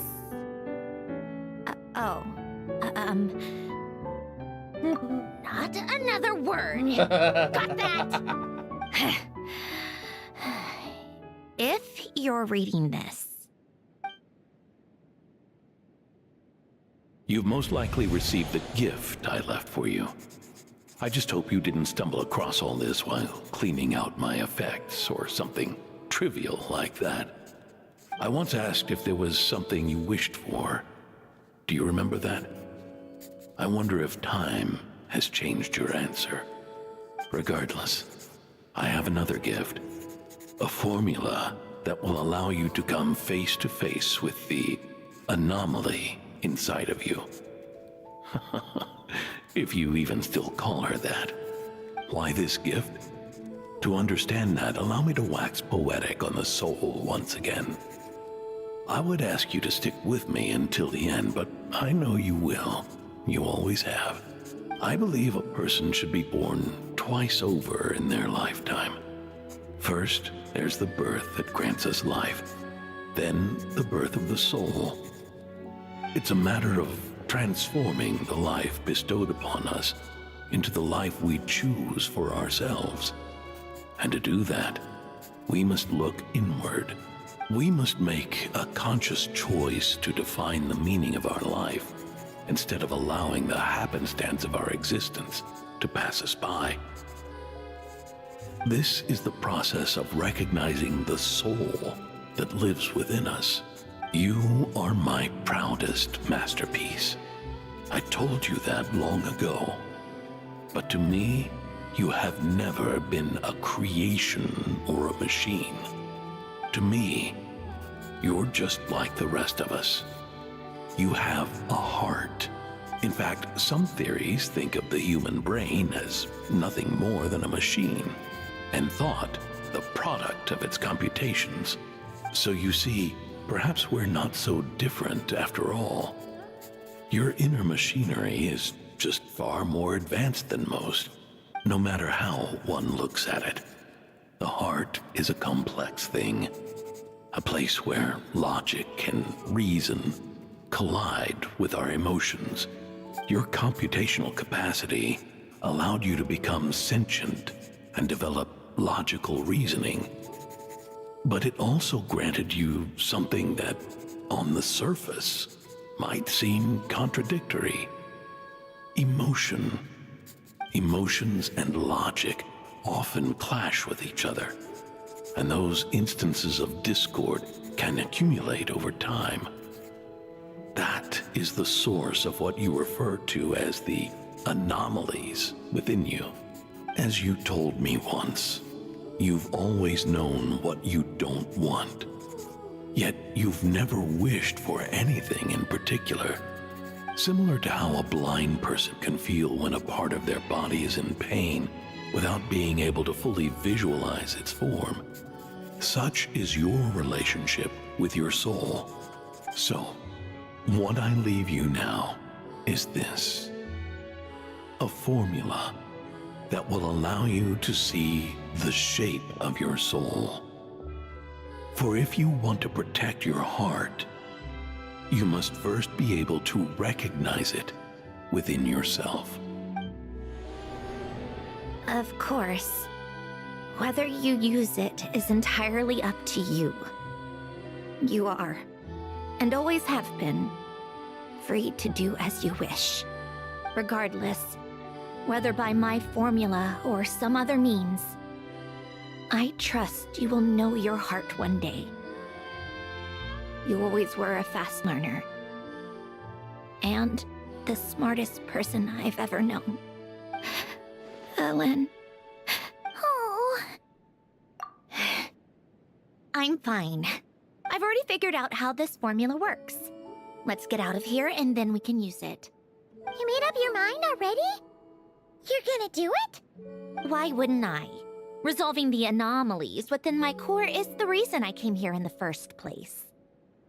No, I can do this on my own. But, do you want to watch? What do you mean? Like the I already know what anomaly I need to resolve. Like Alen said, she's an amalgamation of all the times my logic algorithms have clashed with my emotions. And by resolve, you mean that literally? Or... Yes. But if you, let us in like that, wouldn't that mean letting us see a bunch of your, inner thoughts and secrets? If what Alen said is true, then I'm about to be... born anew. Or whatever. This is your chance to be lucky enough to witness it. Besides, you already read my whole diary. When it comes to keeping my innermost thoughts to myself, well, I think that ship has sailed. You're really sure about this?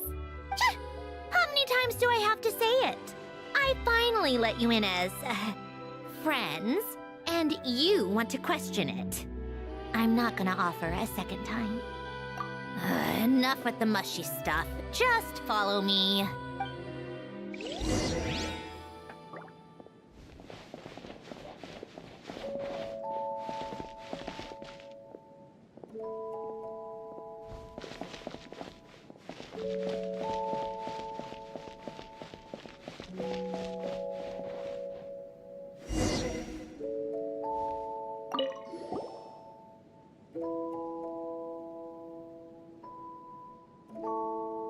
Right. With the numerological array, I can construct a simple formula that will allow you to experience what I see and hear in real time. Oh, just like St. Lolly's scent-sharing technique. Been there, done that. Sounds like that shaman has some tricks up her sleeve. The arcane and the mathematical are both fundamental laws of this world. Being able to achieve a similar result through both isn't surprising. Anyway, let's get this show on the road. But no comments from the peanut gallery, okay? I know I offered, but I still don't want any interruptions.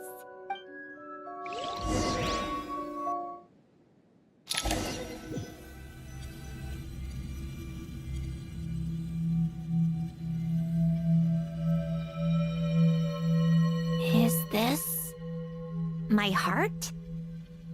No, it's probably just the result of Alen's formula. A space dedicated to resolving anomalies. Huh. But it looks like the walls are all... mirrors? You made it. About time. Is that me? From the past? You just spoke of anomalies. Well, here I am. What happens when emotion contradicts reason? Shall we sit down and talk?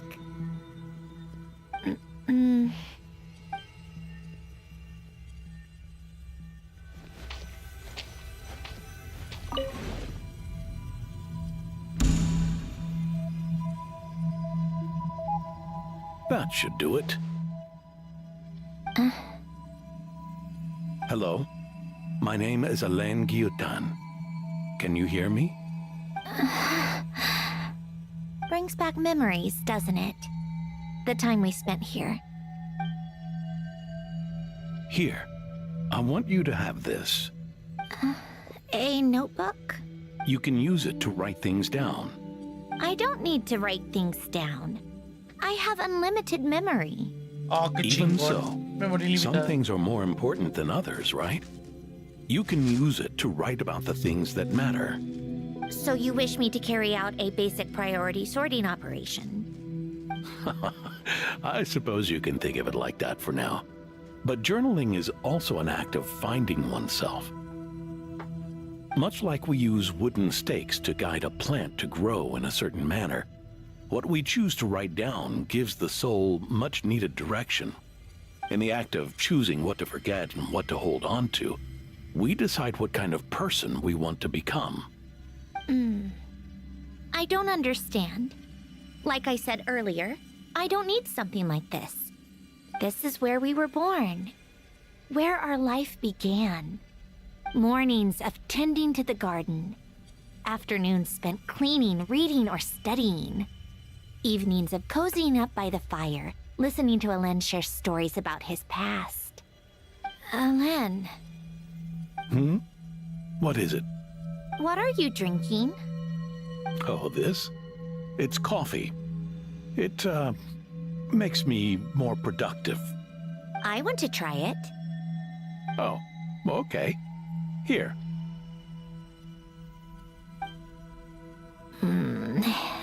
Bitter. Speaking of, why did you design me with senses? Taste, smell, touch. Well, I'm not quite sure. It just felt like the right thing to do. I suppose I hoped you might have a life of your own one day, and that you deserve to experience all life has to offer. Oh. Still bitter. But the smell is nice. I thought those peaceful days would go on forever. You know that's not possible. Maybe. But how was I supposed to know the end was just around the corner? That was just bad luck. Was it? Well, it certainly became a pattern, now didn't it?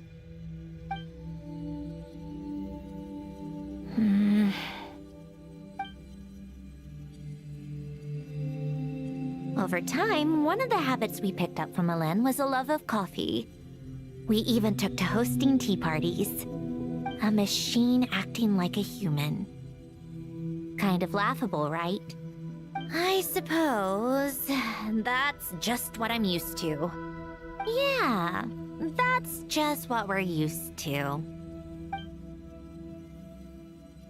Hey, this place isn't half bad. Great spot for a party. More and more people seem to be showing up to my tea parties uninvited. Anyone care to explain? Can you blame me? I saw Columbina leading Capitano somewhere, and I had to see what that was about. I had simply asked Columbina where I might find Arlecchino. I have business to discuss with her, and Columbina suggested looking here. Tartaglia and I were unaware that this was a private gathering. Apologies for the intrusion. It won't be for long. Whatever.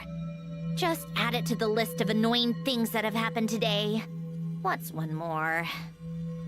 Since you're here, you might as well stay for a cup of tea. See? Told you she wouldn't mind. Much obliged, Sandrone. Well, look who we have here. Good thing I brought extra desserts. This has turned into quite the occasion. Capitano, I was just about to go find you. Pardon the intrusion. Rest assured, I won't sully your gathering with talk of work. We can have our discussion later. Spoken like a true gentleman. A certain unmannered 11th seat could learn a thing or two. You know, you really should start being nicer to me, Rosaline. Or I might just snatch that 8th seat right out from under you. I'd like to see you try. If you're gonna fight, take it outside. The only mess I plan on cleaning up is tea-related. I still don't understand how our quiet afternoon turned into such a crowded gathering. One by one, people just kept barging in. And then, one by one, they left without a word. Yeah, pretty annoying, huh?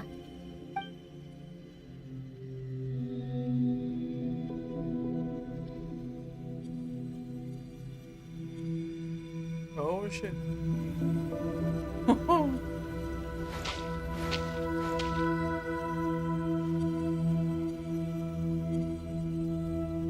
Of all my days with the Fatui, the times I spent with you, Arlecchino, and Rosaline, they were my favorite. Goodbye, Sandrone.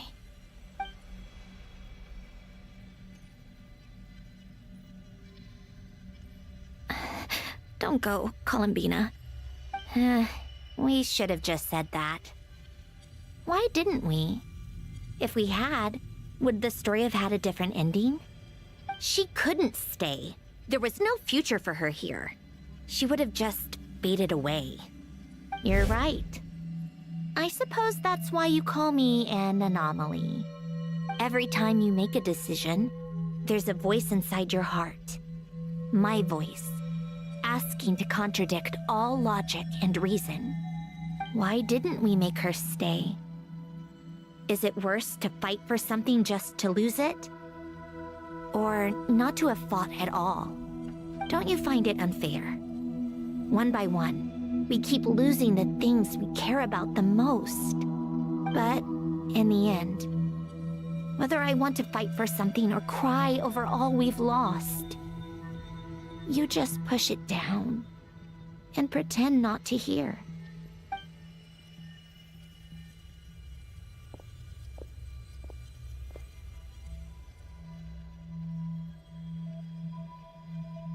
Oh, Polonia.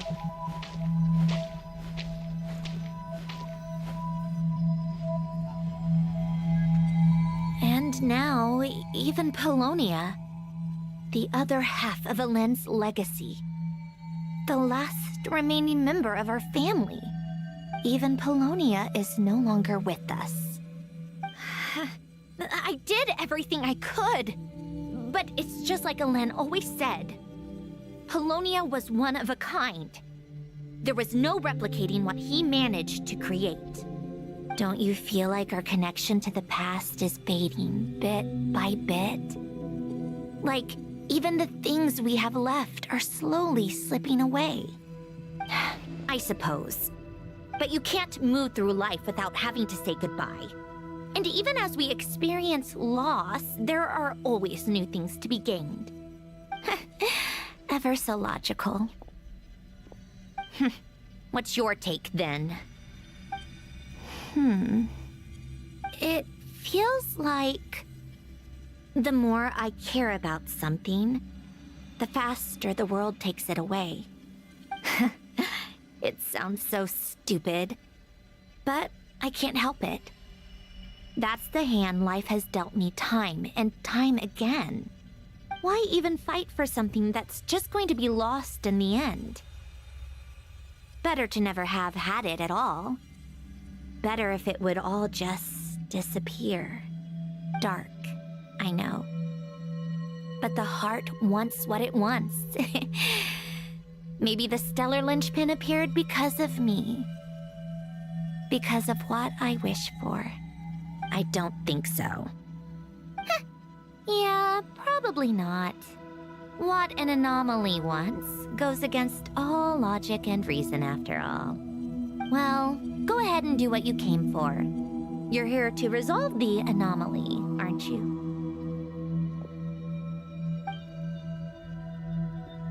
Yes. What's it gonna be? Keeping me imprisoned here like before? Or eliminating me entirely, like debugging a code? That might actually be a mercy. I don't care. I just don't want to experience the pain of loss ever again. Go ahead. I'm ready.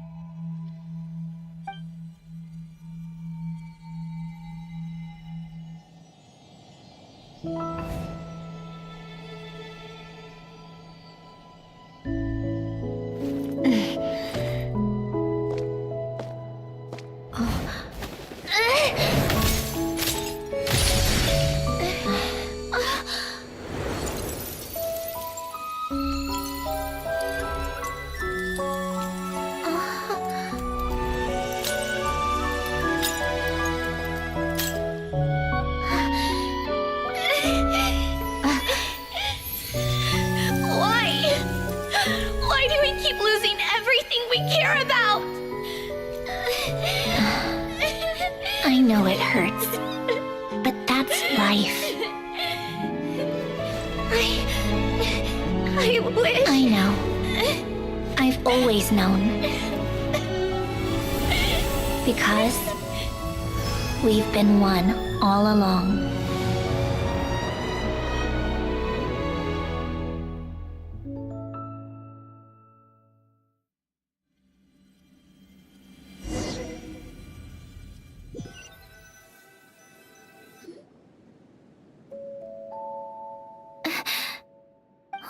Sandrone?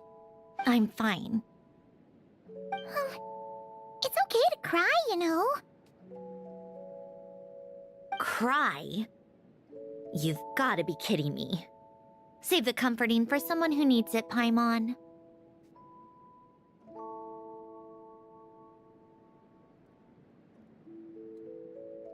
The emotional side of my core algorithm.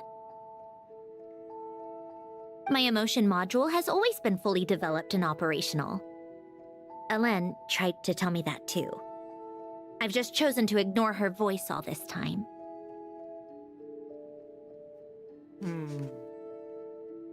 I suppose. Huh. Come to think of it, it's kind of like the aquarium on the ship. The aquarium? The old me took one look at it and saw something I would inevitably lose. So I stopped putting in the effort. Then, one by one, the fish all swam away, and the place became even more bleak and depressing.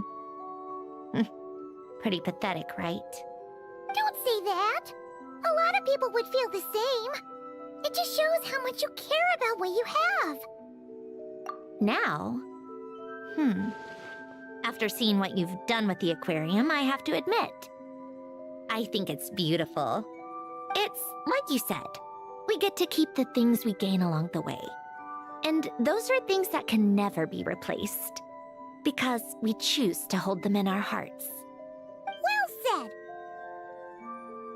Besides, I've already died once. I'd be stupid not to make the most of this second chance. Right. Earlier you, or your inner self, mentioned something about her wish. What was it? You think that's something you can just ask, and I'll tell you. Think again. I may have accepted my emotional self, but I'm not about to go all soft and mushy on the inside and pour my heart out. That said, taking a step in the right direction couldn't hurt. Starting with cleaning some old aquarium tanks of my own. Huh? Metaphorically speaking, I mean. Come on, let's head back to the ship. I need to talk to that shaman.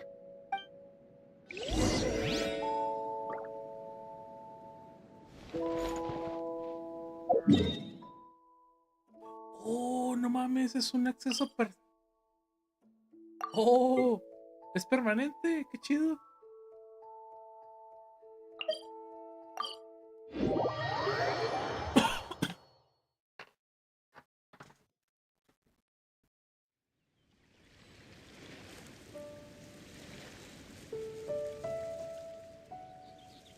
Es un acceso permanente, qué fregón.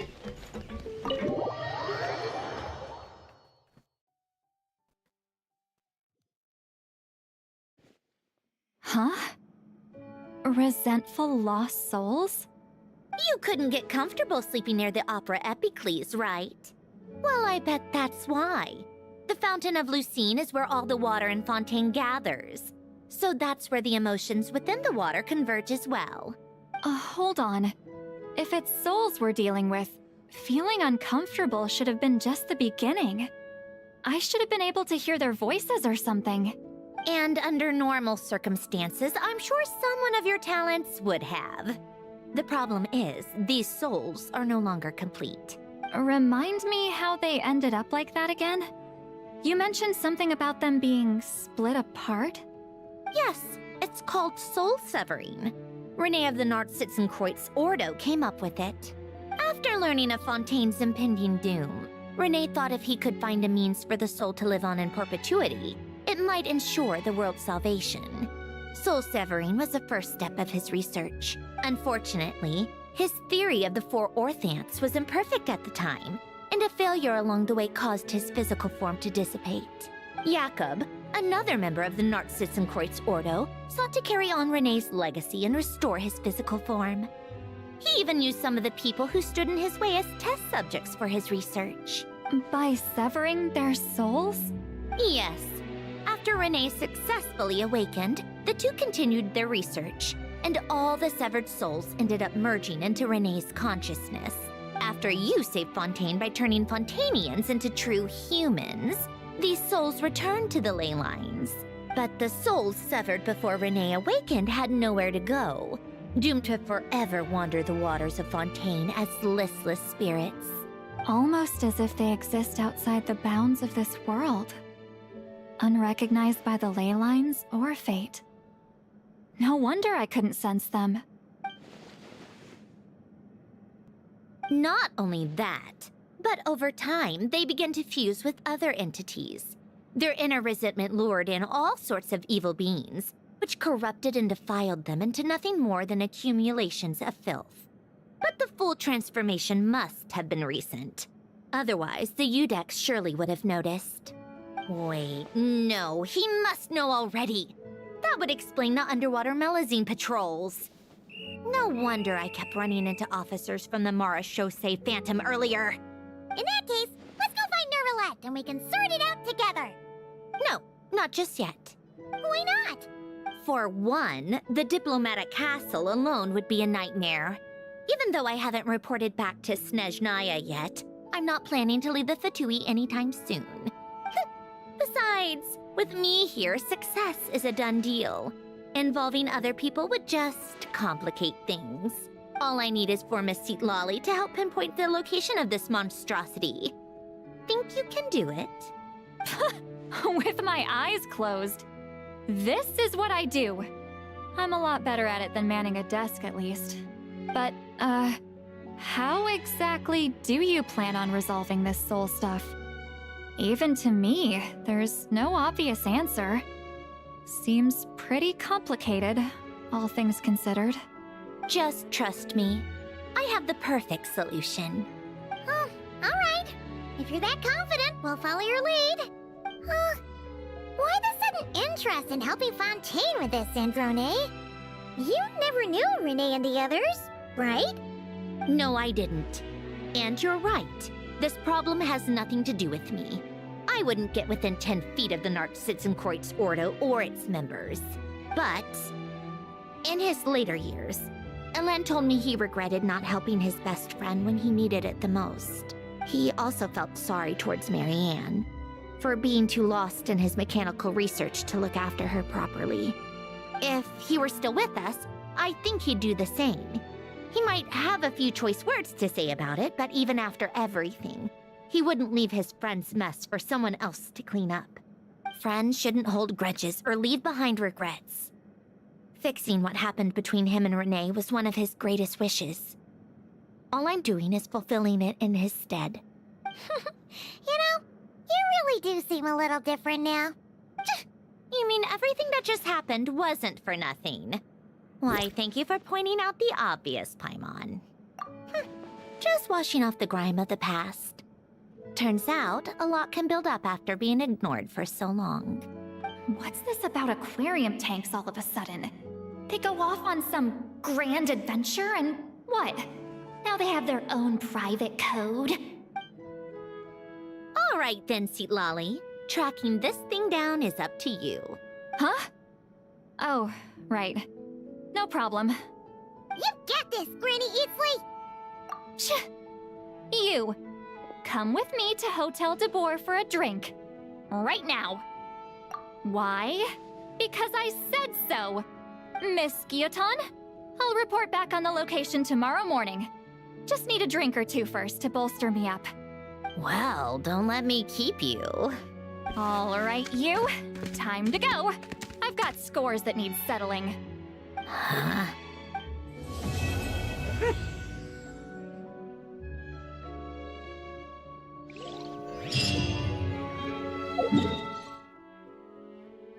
Ah, bullshit. Bullshit.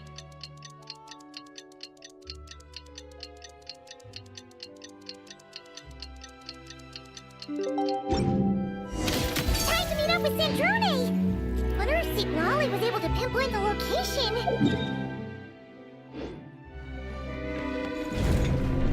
Well, we should know soon. Let's just hope it all works out.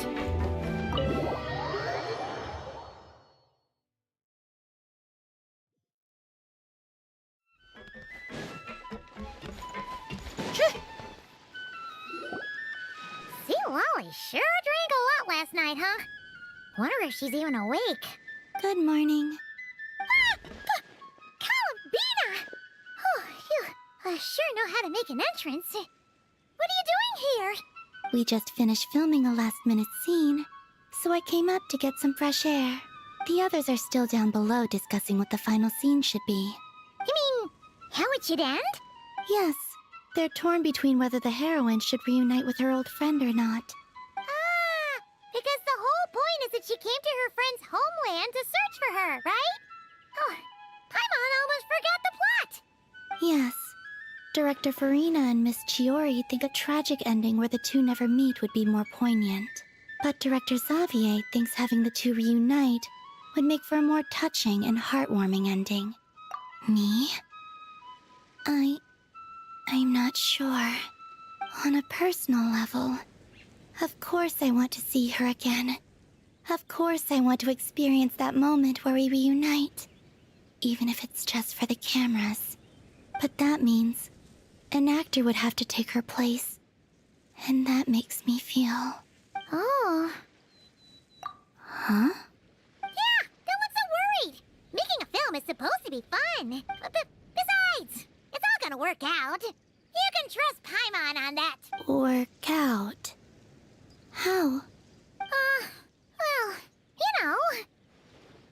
Yep, exactly. Okay, I trust you. I'll just focus on having fun for now. Well, well, look who we have here. Oh, the lighting specialist and clapper loader that never were. Yeah. We kinda went AWOL, didn't we? Sorry about that. Seriously, don't worry about it. Everything's going smoothly on our end, so just do what you need to do. You seem to be in better spirits now, Miss Columbina. I apologize if our earlier discussion put you on the spot. It's okay. I'm fine now. The Traveler and Paimon talked me through it. So, what are your thoughts on the ending then? Should we have them reunite or not? We should tie everything up in bows.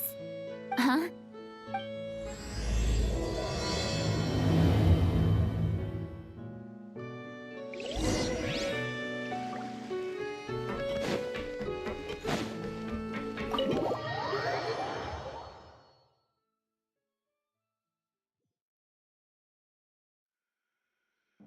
Say, Lolly! We're here!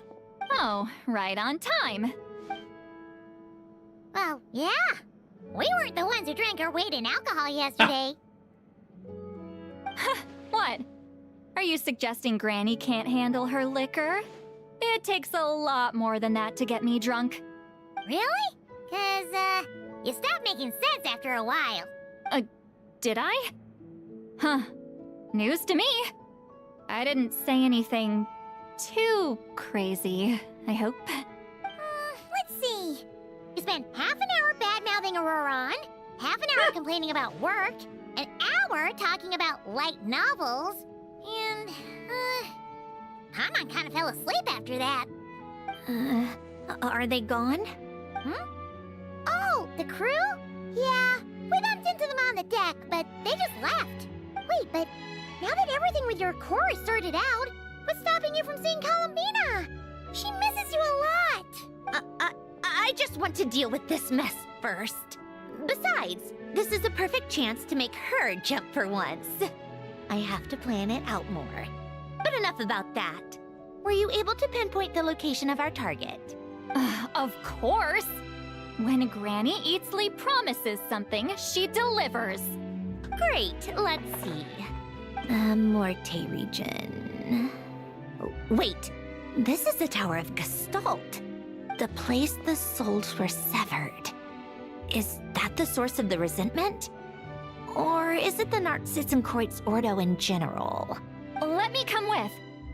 This thing's movement isn't fixed. If it's not at this location when we get there, I can use a ritual to summon it. You've already gone to more than enough trouble. I don't mind. These old bones have nothing better to do anyway.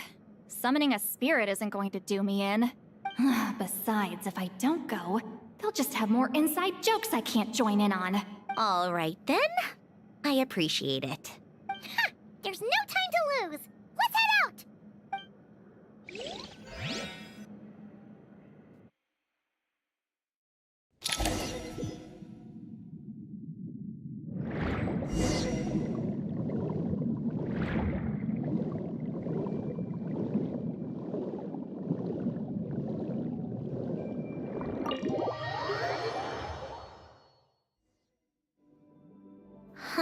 No sign of it so far. Should I start the summoning ritual? Let's drain the water from this floor of the tower first. It'll make it easier to move around. Wait, we can do that? Of course. Alan and Renee both saw the future that awaited Fontaine and even shared a few methods for waterproofing buildings. The principle behind it is, not important. Just unlock the mechanisms in the order I tell you.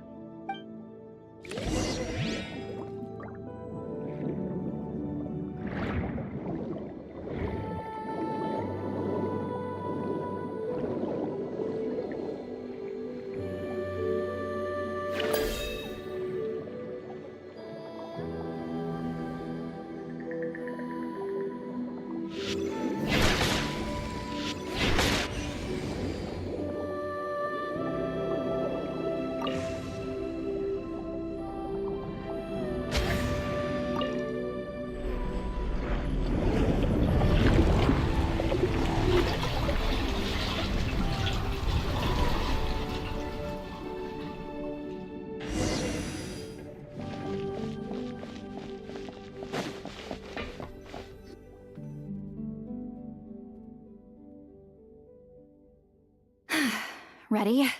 Yeah. When this thing appears, I'll try talking to the souls inside. But more than likely, they've already been driven to madness. If communication fails, we'll have a battle on our hands. In that case, Paimon better find a hiding spot. If a fight does break out, I should be the one to deliver the final blow. Trust me on that. Understood. All right, I need quiet. Wandering spirits drifting along the tides. Hear me now. Broken souls, silenced, torn apart, and forsaken. Follow the traces of the past and return to us. Let resentment recognize resentment. Let vile entities be drawn together. And in this place, take form once more.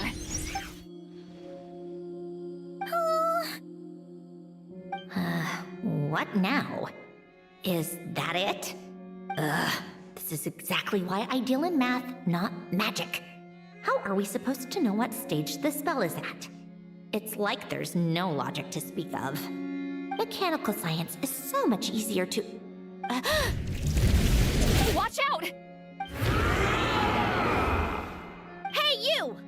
Or whoever's inside of you. I need you to listen to me.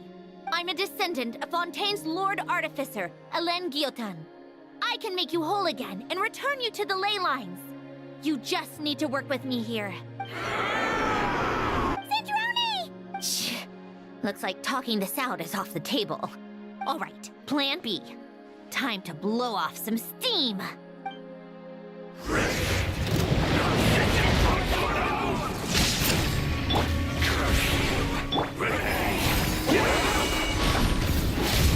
You're cursing out the wrong person! I didn't even know them!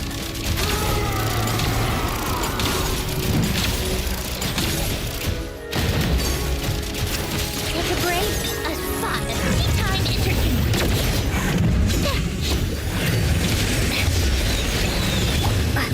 Bellowing thunder!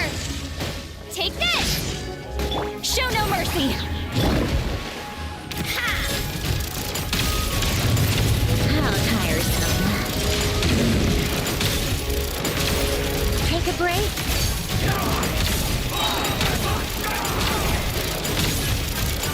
Most of them are insane, but you still have a chance to return to the ley lines and reunite with your families. Just work with me here!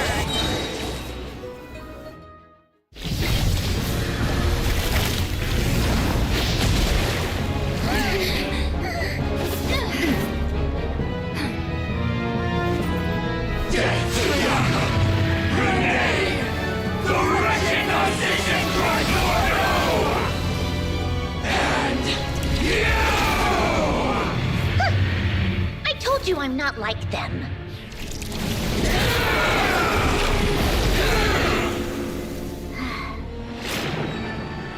I'm stronger. Inverted. World formula. Reversion.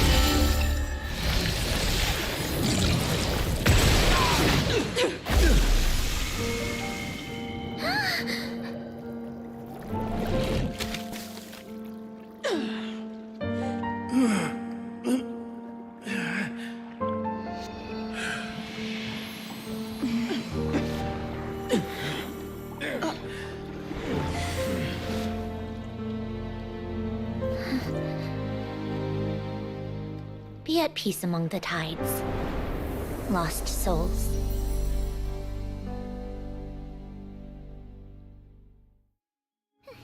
Is it over? Yep, told you it'd be a piece of cake. How did you do that back there? That creature was nothing special. Add a bunch of souls with nowhere to go, a touch of malicious energy, a few impurities, and a whole lot of resentment, and that's what you get. All I did was separate the original souls from the rest of the filth, allowing them to be accepted by the current rules of the world. The principle behind the world formula is divergence. Starting from a point of origin, it deconstructs and reconstructs the possibilities of the world to find certain answers. So, it would follow that reverse calculating the world formula allows us to achieve convergence and restoration instead. Using a numerological array, I was able to do just that. It's similar to the concept of homological reduction in mathematics. I reduced them to the basic fundamental essence of their being without changing their underlying nature. That meant... never mind. Judging by all the blank stares, I'm guessing you don't actually care.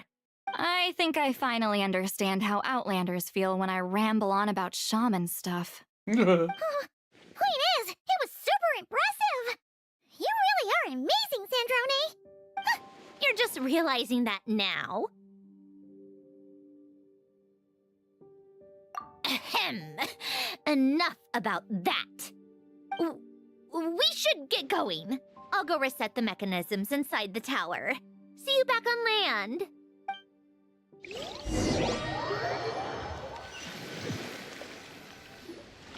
Well, that's one old mess for the books. Glad to have that over and done with. Feels nice to do a good deed every once in a while.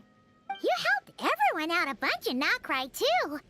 Kinda seems like you're just a good person at heart. I wouldn't be so sure. I'll be heading back to the Fatui soon enough. You two are too trusting sometimes. Fine. Just don't say I didn't warn you when it comes back to bite you. Well, where to next? Back to the ship? Yeah! Your personal business, the Narcitsan Croid thing, it's all resolved.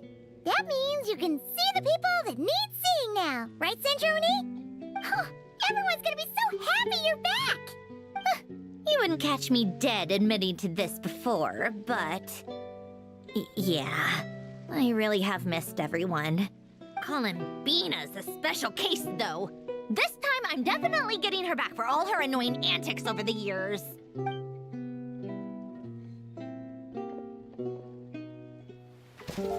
She'll sense me coming from a mile off. How am I gonna...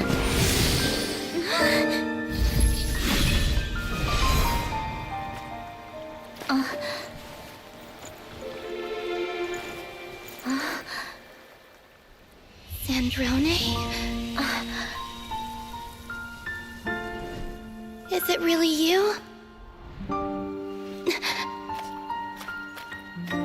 You're back? You didn't tell me. You avoided me. Why?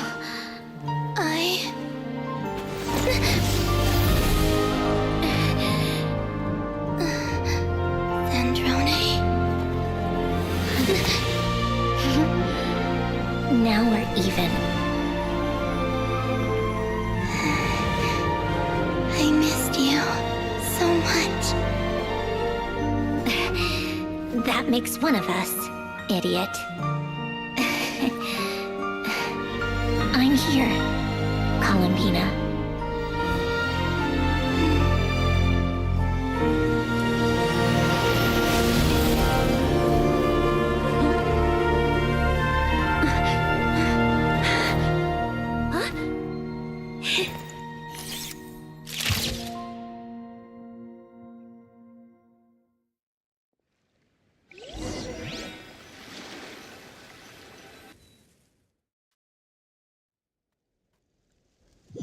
No mames, le tendió una trampa como si fuera Gorilla Warfare. Sandrone. Don't ruin the moment. Or I'll start thinking about how you teleported me to a random location after I explicitly told you to stop doing that. And scene! Bravo! Bravo! We got it! This is exactly the ending I was hoping for. Huh? Where did you just go, Miss Columbina? You vanished, and then the next second you were back hugging this, new friend here. That was all on camera? Yeah. Well, the camera was already rolling and it happened so fast, so... yeah. Hold on. This must be... Yep, my best friend.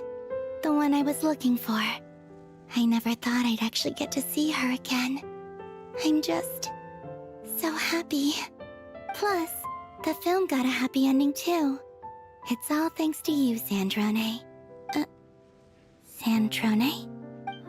You couldn't stop being annoying for 1 second? Columbina!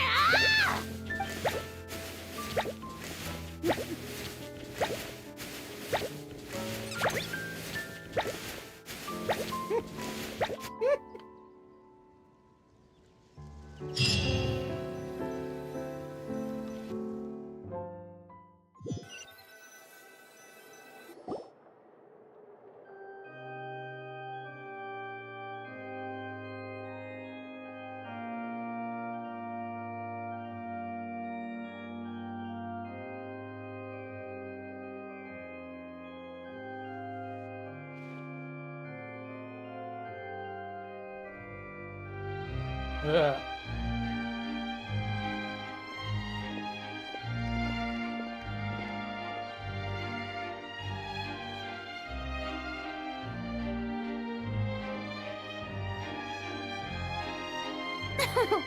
As expected, going to the opera house is the true way to enjoy a film.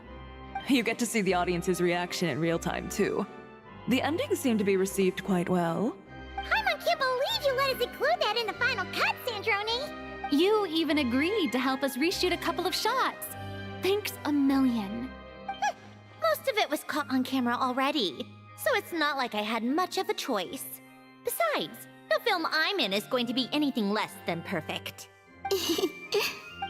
What are you laughing at? Nothing. It was just interesting to see us on screen together. I'm glad this moment is going to be preserved forever. Just a pity we didn't take home the Farina Award this time around. Well, artistic films can rarely compete with commercial ones. You should have prepared yourself for this the minute you changed the script. True. Oh, did I hear someone mention the Farina Award? Come on, don't gloat. I won't. Our crew winning the Farina Award was a team effort after all. Costume design, script adaptation. Ooh, and the practical effects were so realistic. The flames and explosions even made me jump while we were filming. A lot of the effects were based on actual items the Special Patrol confiscated from criminals. Who knew they'd serve another purpose, right? But it turned out amazing! Really brought the thrilling scenes from the novel to life. Fontaine's film industry is seriously impressive. Which film did you vote for, Silali? Isn't it obvious? Great Detective Herlock, of course! That's the whole reason I'm here! You all should be proud, though. A lot of critics are saying really good things about your film, too. Longing and loss, searching for something even after it's gone. It's a film that makes you think about life, and how important it is to explore those themes. Well, that is what the art of storytelling is for. Watching a film with friends is so much fun! There's so much to talk about! Ooh, let's throw a celebration later then! We're all old friends. Oh, we could find a place and chat to our heart's content. How about the Winglet? That's perfect! Friends and family are more than welcome too. So if you want to bring people, don't be shy.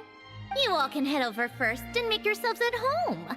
I'll bring over some refreshments in a bit. I just have one more stop to make first. Can I come? Fine. Not like you'd listen if I tried to stop you.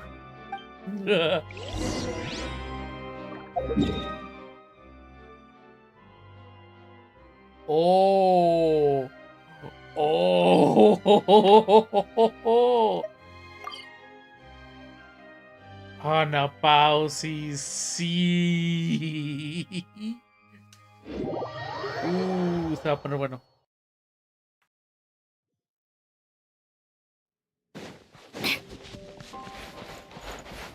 No, es por arriba.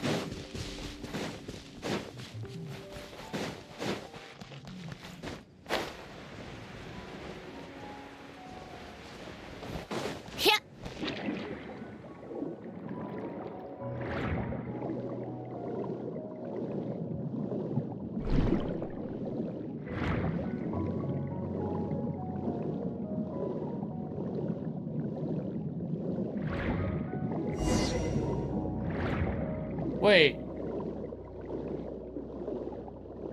¿Esta zona es diferente a la Oasis?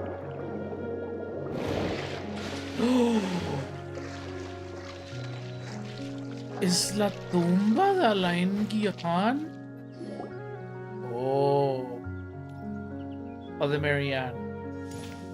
Wait, is this? Yes. Here lies Lord Artificer, Alain Guillotin. This is his grave. Oh. I'm sorry, Ellen. I'm sorry this is the first time I've been back since leaving Fontaine. I should have come to see you more often. I got your gift. I even cleaned up one of the Narcitzenkreuz Ordo's messes along the way. Our home is just as quiet and warm as it always was. The flowers in the garden are still thriving. I'll make sure to tend to them more often from now on. Polonia received irreparable damage in battle. I should have taken better care of your invention. I'm sorry. Polonia was family to me. Just like you. You always said I was a fast learner. But I'm not so sure. It took me far too long to learn the things that truly matter. I never said this to you back then, but... Thank you for creating me. For giving me the chance to experience life. Being your family meant everything to me. Absolutely everything. Can I say a few words as well, Sandrone?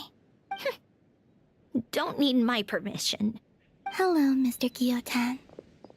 I'm Sandrone's friend. You don't need to worry. Sandrone is doing great. Not only is she a brilliant scholar, she's made a whole bunch of friends, too. And she takes great care of them. As if. She'll never admit it, but she's always there when her friends need it the most. I wouldn't even be here without her. So, if she ever needs help, her friends will be there in a heartbeat, including me. That's what best friends are for. Columbina. What else? Oh, she likes drinking bitter coffee, listening to piano music when she can't sleep. Turns out she even likes giving hugs. No, wait! Don't tell him all that! Huh?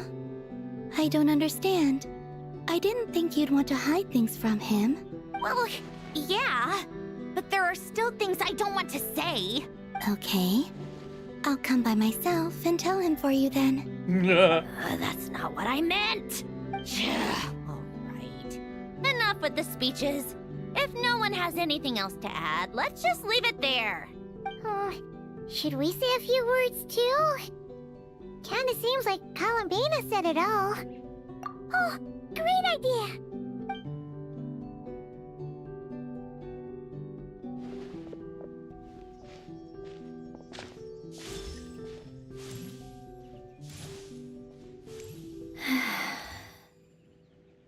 Goodbye, Ellen.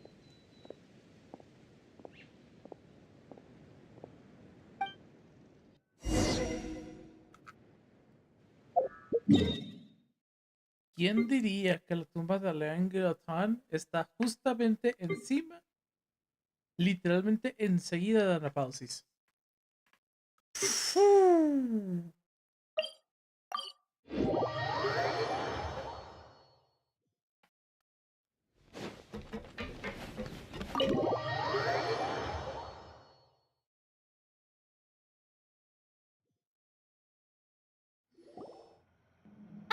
You made it!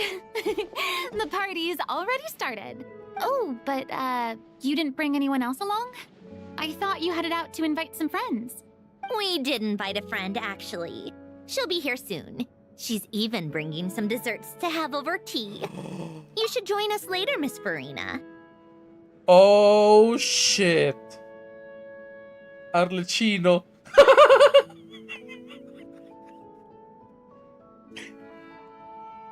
Eso es aparente a kilómetros. I do love a tea party. Oh, shit. Then don't mind if I do.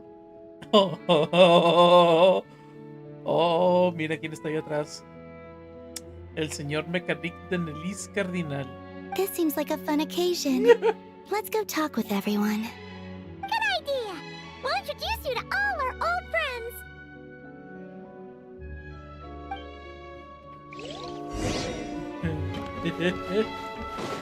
Oh.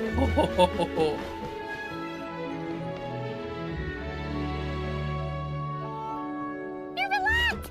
You came to the celebration too! Yes. I can only hope my presence does not make anyone ill at ease. Who's this? All right! This is Nervalette, the Udex of Fontaine. And this is Columbina and Sandrone. Greetings. Hello. These two must be the Fatus and former Fatus related to the recent incident in Nodcry. I read about them in the diplomatic report. The Udex? Oh, the dragon that cries a lot. Oh, well... Jeez, Columbina. That's your takeaway from all those Fatui meetings? Seriously? Is that truly how I'm portrayed in the Fatui's intelligence? You must put a lot of people in prison then. Well, it would be more accurate to say I passed judgment on their crimes. All trials in Fontaine strive for fairness and justice, so as to avoid imprisoning the innocent. So, only the people who deserve it get sent to prison. Well, deserve is quite a subjective metric, is it not? At the very least, I can promise that in every trial over which I preside, I make every effort to deliver a fair verdict.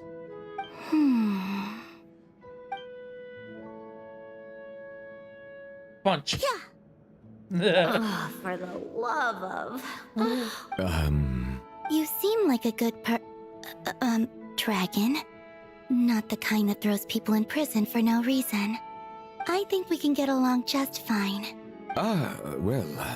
Thank you? Then she punched me because... Oh, sorry, Nermalette. She thinks that's a sign of friendship. Where does she even pick up weird habits like that? Ah, I see.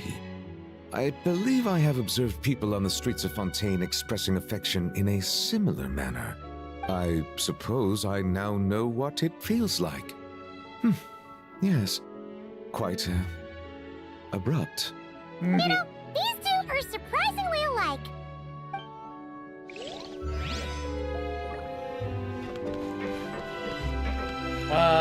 Excelente interacción. Wait a second! Mr. Baptiste and Veronique!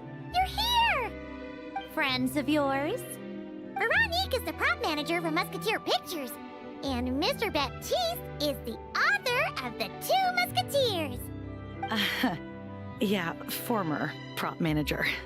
Now we're just two criminals serving our time.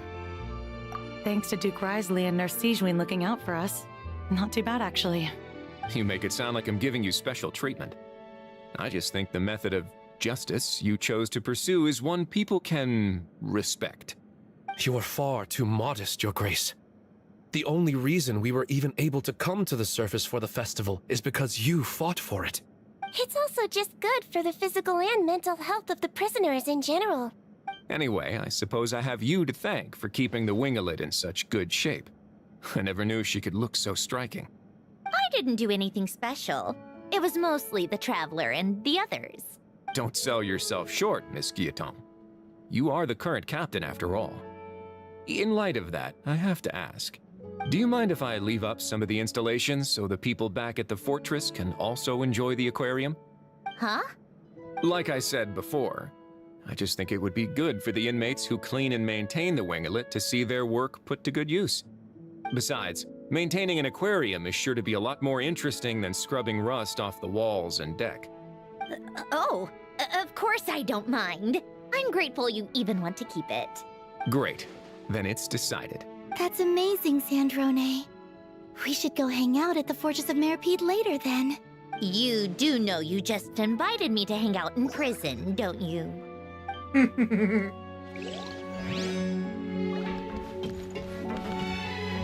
Oh, triste.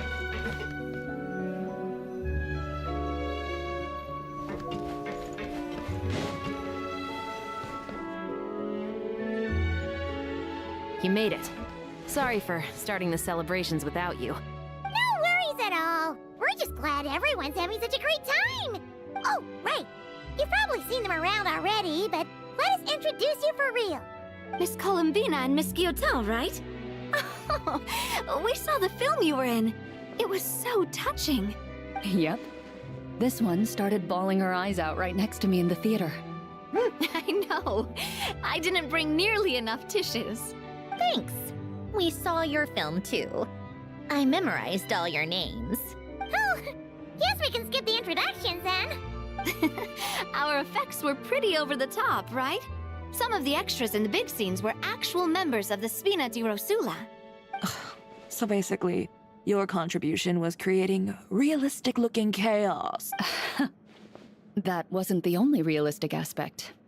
Miss Chevreuse and Miss Emily were also kind enough to lend their expertise on criminal investigations and forensics. Oh, it was nothing. I was just honored to take part and help out. Wow! No wonder your film turned out so good! You basically had an expert in every field. Talk about... Oh, speaking of, Want to join in on a round of tabletop troupe later, Miss Columbina and Miss Guillotin? I mean, what better place for a party than a party? Here we go again. That sounds interesting. Yes! Persuasion successful! What about you, Miss Guillotin? I guess one round couldn't hurt. Critical success! D&D Junkie, hablando de D&D, oh, no puedo esperar la actualización de D&D.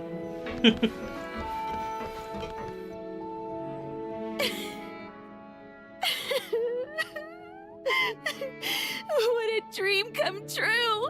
For once, it all worked out! I can die without regrets. Let's not get too ahead of ourselves, Director Lapine Pauline. What was in that piece of cake you just handed her, Escoffier? Ahí había Marianne. Digo, Mary Jane. Maritime flowers, eggs, Yup. flour, same as all the other pieces. What, you think I tampered with it? Playing a detective in real life now too, are we? Oh, it's so delicious! I'm so happy! My life has peaked!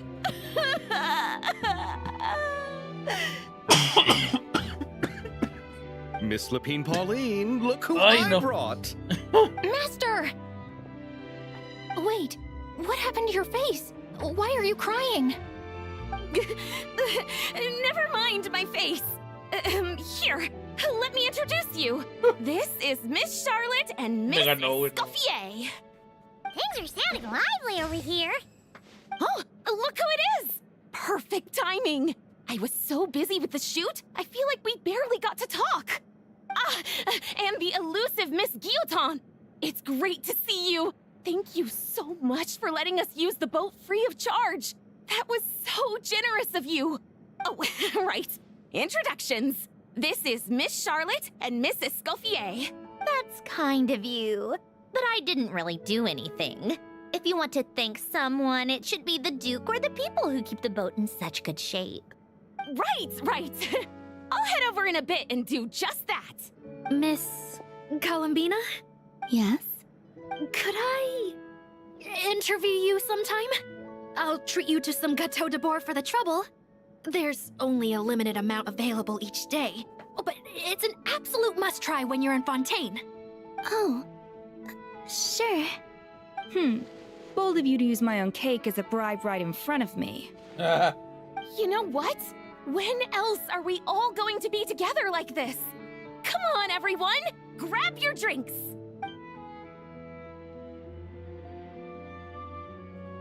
Are we going to toast? Yup! Come on! No mames, güey. Pinche flash step que se aventó. Oh, shit! Granny Eatsley, you're really not going to let us borrow these cute little stuffed toys for our magic show? First of all, Seat Laline and Eats Papa are Chi-Chi meal. They have inauspicious stars sealed within them, and they're my helpers, not toys. But the Grin Malkin Cat and Boggle Cat box are Linny and Lynette's helpers. And they still make good partners on stage. Agreed. We've never had a Chi-Chi meal pop out of our hats before. It would be quite the surprise. I think the audience would love it. If this was the Masters of the Night Wind, these kids wouldn't have even had the guts to say my name, let alone pester me like this. I'm terrible at dealing with requests like this. Oh, Traveler! You think you're so funny. Lady Sandrone. Lady Columbina. Hello. Don't look at me like that. I don't have any mechanisms for you to break. Don't be fooled by my sister's demeanor, Lady Sandrone. She's just as delighted as the rest of us to have you back. Well, I suppose when I'm not so busy, I could find some time when Arlecchino is around and bring over a few gifts to the House of the Hearth. You're too kind, Lady Sandrone. I'm sure just your visit alone would make Father more than happy. I just need to borrow them for a bit. I'll pull them out of my hat, give them a quick hug, then give them straight back. When did hugging become a part of it? Oh! I could lend you pair, so you have something to hug in the meantime. I don't need something to hug in the meantime. The issue was never the hugs. How about this? You can have 2 VIP tickets right next to each other. Excellent view. Right next to each other? Yeah. Yep, super quiet. No one will bother you. I'm sure you'll have a great time. Fine. Oh, looks like Arlecchino's here. Come on, Columbina. Let's go have ourselves a tea party. ¿Dónde? Oh, en privado. Well, it's been quite some time since the 3 of us gathered to drink tea like this. Yes, but your tea is as good as ever, Sandrone. Of course it is. The pastries you brought aren't half bad either, Arlecchino. I'm glad to hear it. Are they to your liking, Miss Farina? If I remember correctly, this particular cake is your favorite. Yes, thank you. The tea and pastries are absolutely delicious. I can't believe I'm casually sipping tea with 3 harbingers. Or are some of them former harbingers? Who knows? Due to diplomatic reasons at the time, our last tea party was rather tense. Wasn't it, Miss Farina? You have my apologies. But this is simply a casual gathering of close friends. So I do hope you can relax and enjoy yourself. Of course! I appreciate the hospitality, in both cases. Next time, let me be the one to treat all of you. I'm sure we'd all be delighted to have you join us more often. The same goes for you two. Of course we should do this again! We've all been through thick and thin together by this point. This is nice, Sandrone. It reminds me of the happy times back in Snezhnaya, when things were so lively. Oh no, Rosalind. Yeah. To be honest, I never thought these gatherings would feel this lively ever again.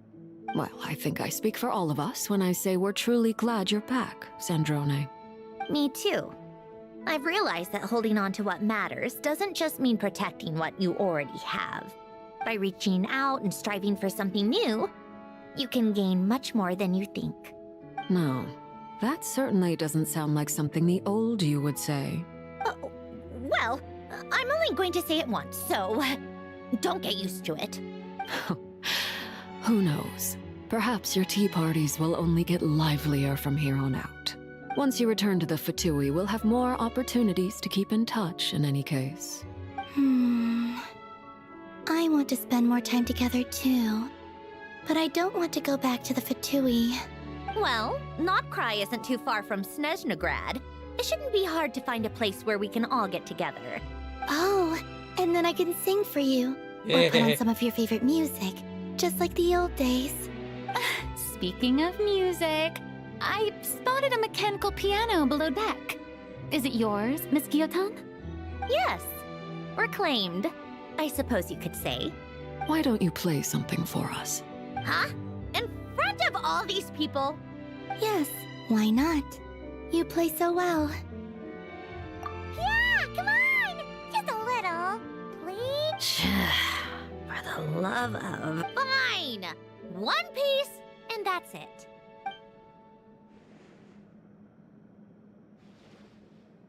Chingado, ¿a poco ya está el piano? Yo ni cuenta.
Musketeer pictures. Everyone ready? I'm not sure I should be in this one. Of course you should. You might have primarily helped out another crew this time, but you're still a member of Musketeer Pictures. All right, thanks. I'll still stand a bit off to the side, though. Can I be in the picture too? Of course, Miss Veronique. I would have loved to have you in the last one, too, if circumstances had allowed it. Thank you, Director Xavier. Do I really have to be front and center? You're one of the lead actors! Of course you do! Nervous, Sandrone? No. All right. Look at the camera. And 3, 2, 1. Musketeer Pictures!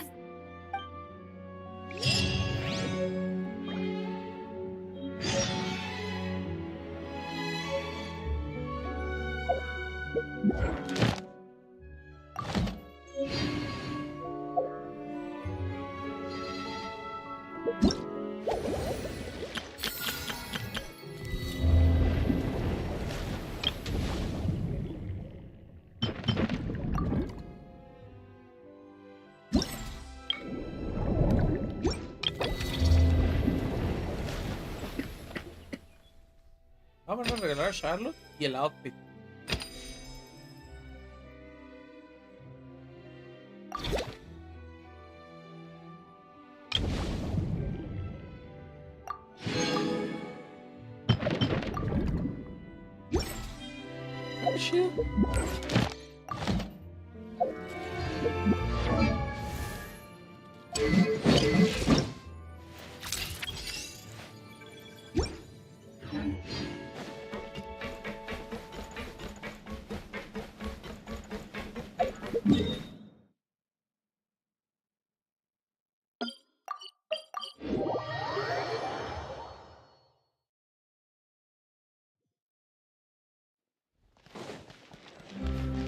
Welcome to the... Ah, sí es cierto. Farewell, my lady. Tiene audio distinto. Welcome to the Adventurers Guild, my lady. Is there something I can help you with? Thank you for completing today's commissions. No Here mames, is your tiene voz reward. distinta. Welcome to the Adventurers Guild, my lady. Is there something I can help you with?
Full attack.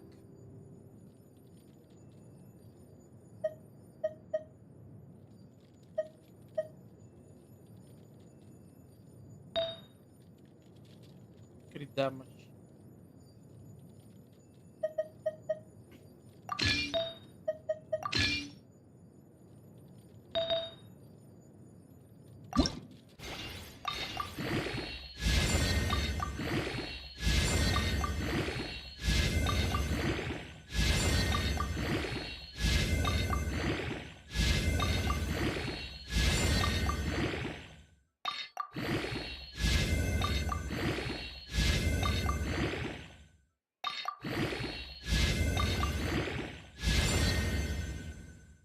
Full crit rate, holy shit.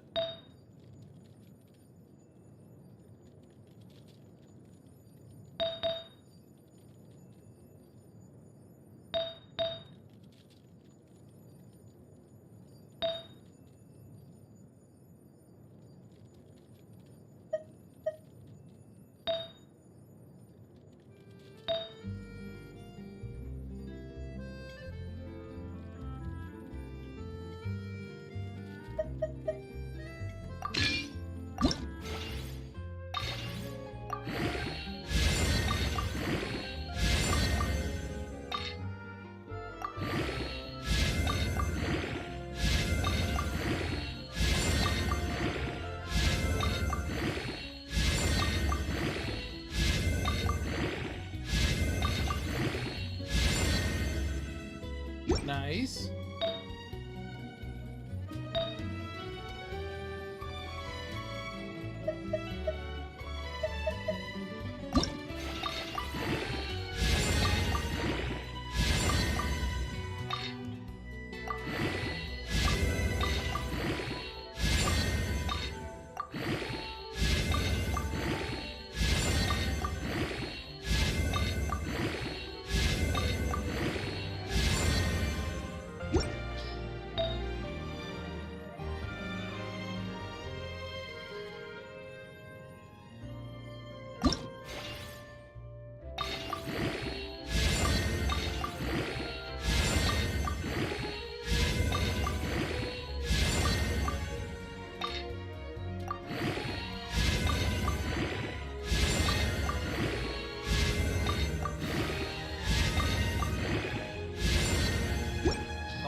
Estuvo culero eso.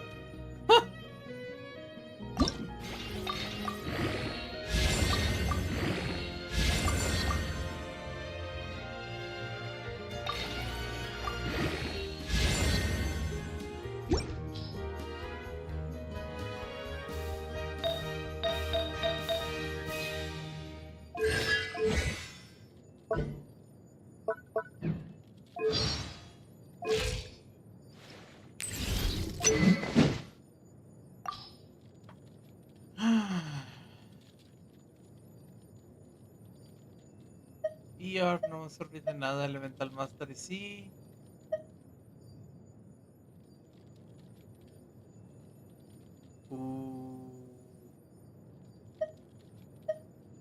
Esta le va a quedar muy bien.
Tiene aumento de crit rate pasivo. Ya vi por qué la gente lo está armando con crit rate. Digo, con crit damage.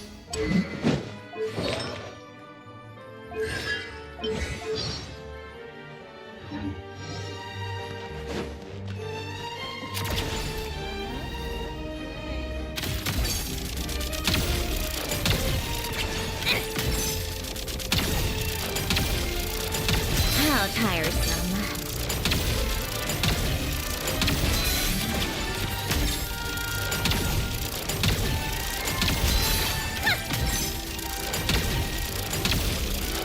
Take a break. How tiresome. Está quebrado eso. Con el simple hecho de que puedes hacer el cancel. Está un poquito quebrado eso.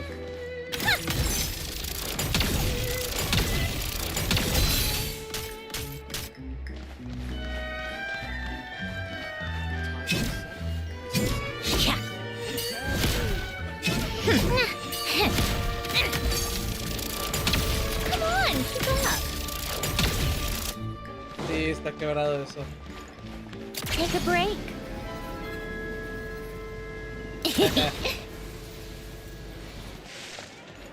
No, es con el puro hecho de hacer cancel, ya.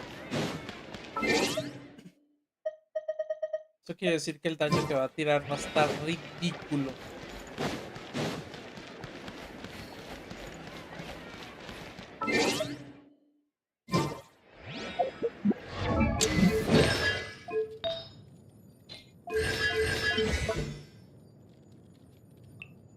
AoE cryo damage.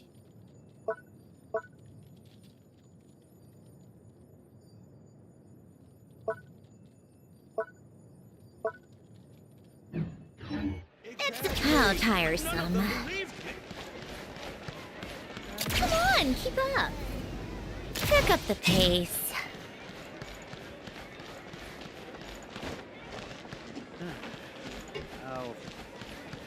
Viéndolo de la pura manera en que no tiene There'll be an extra fee for that. elemental skill.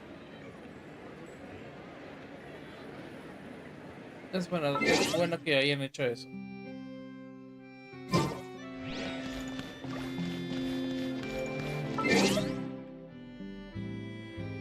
Ya lo voy a parar ahí.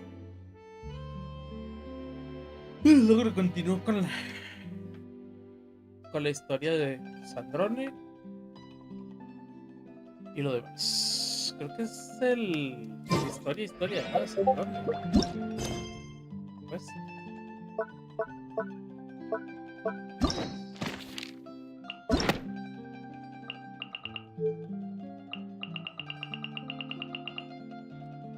Fuera de lo mismo, sin todo.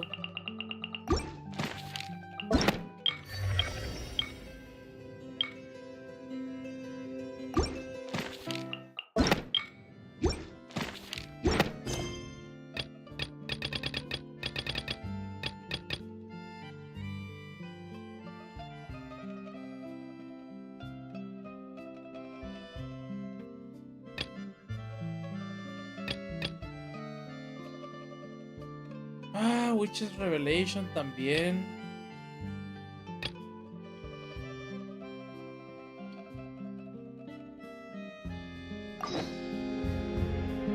Read the invitation letter.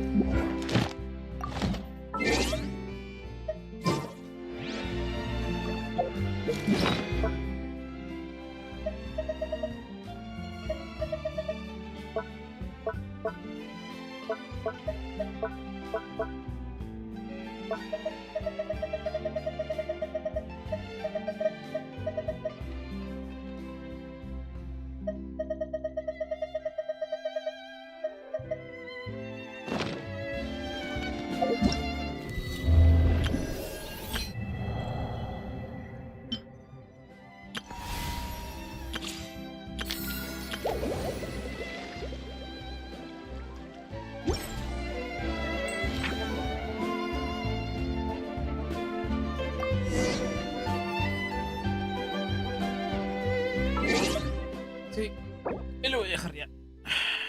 Hijo de su madre. Cansancio. ¡Vámonos! Ya me quiero dormir. Aunque ya faltan 10 minutos para que cambie el día, pero chinga su madre.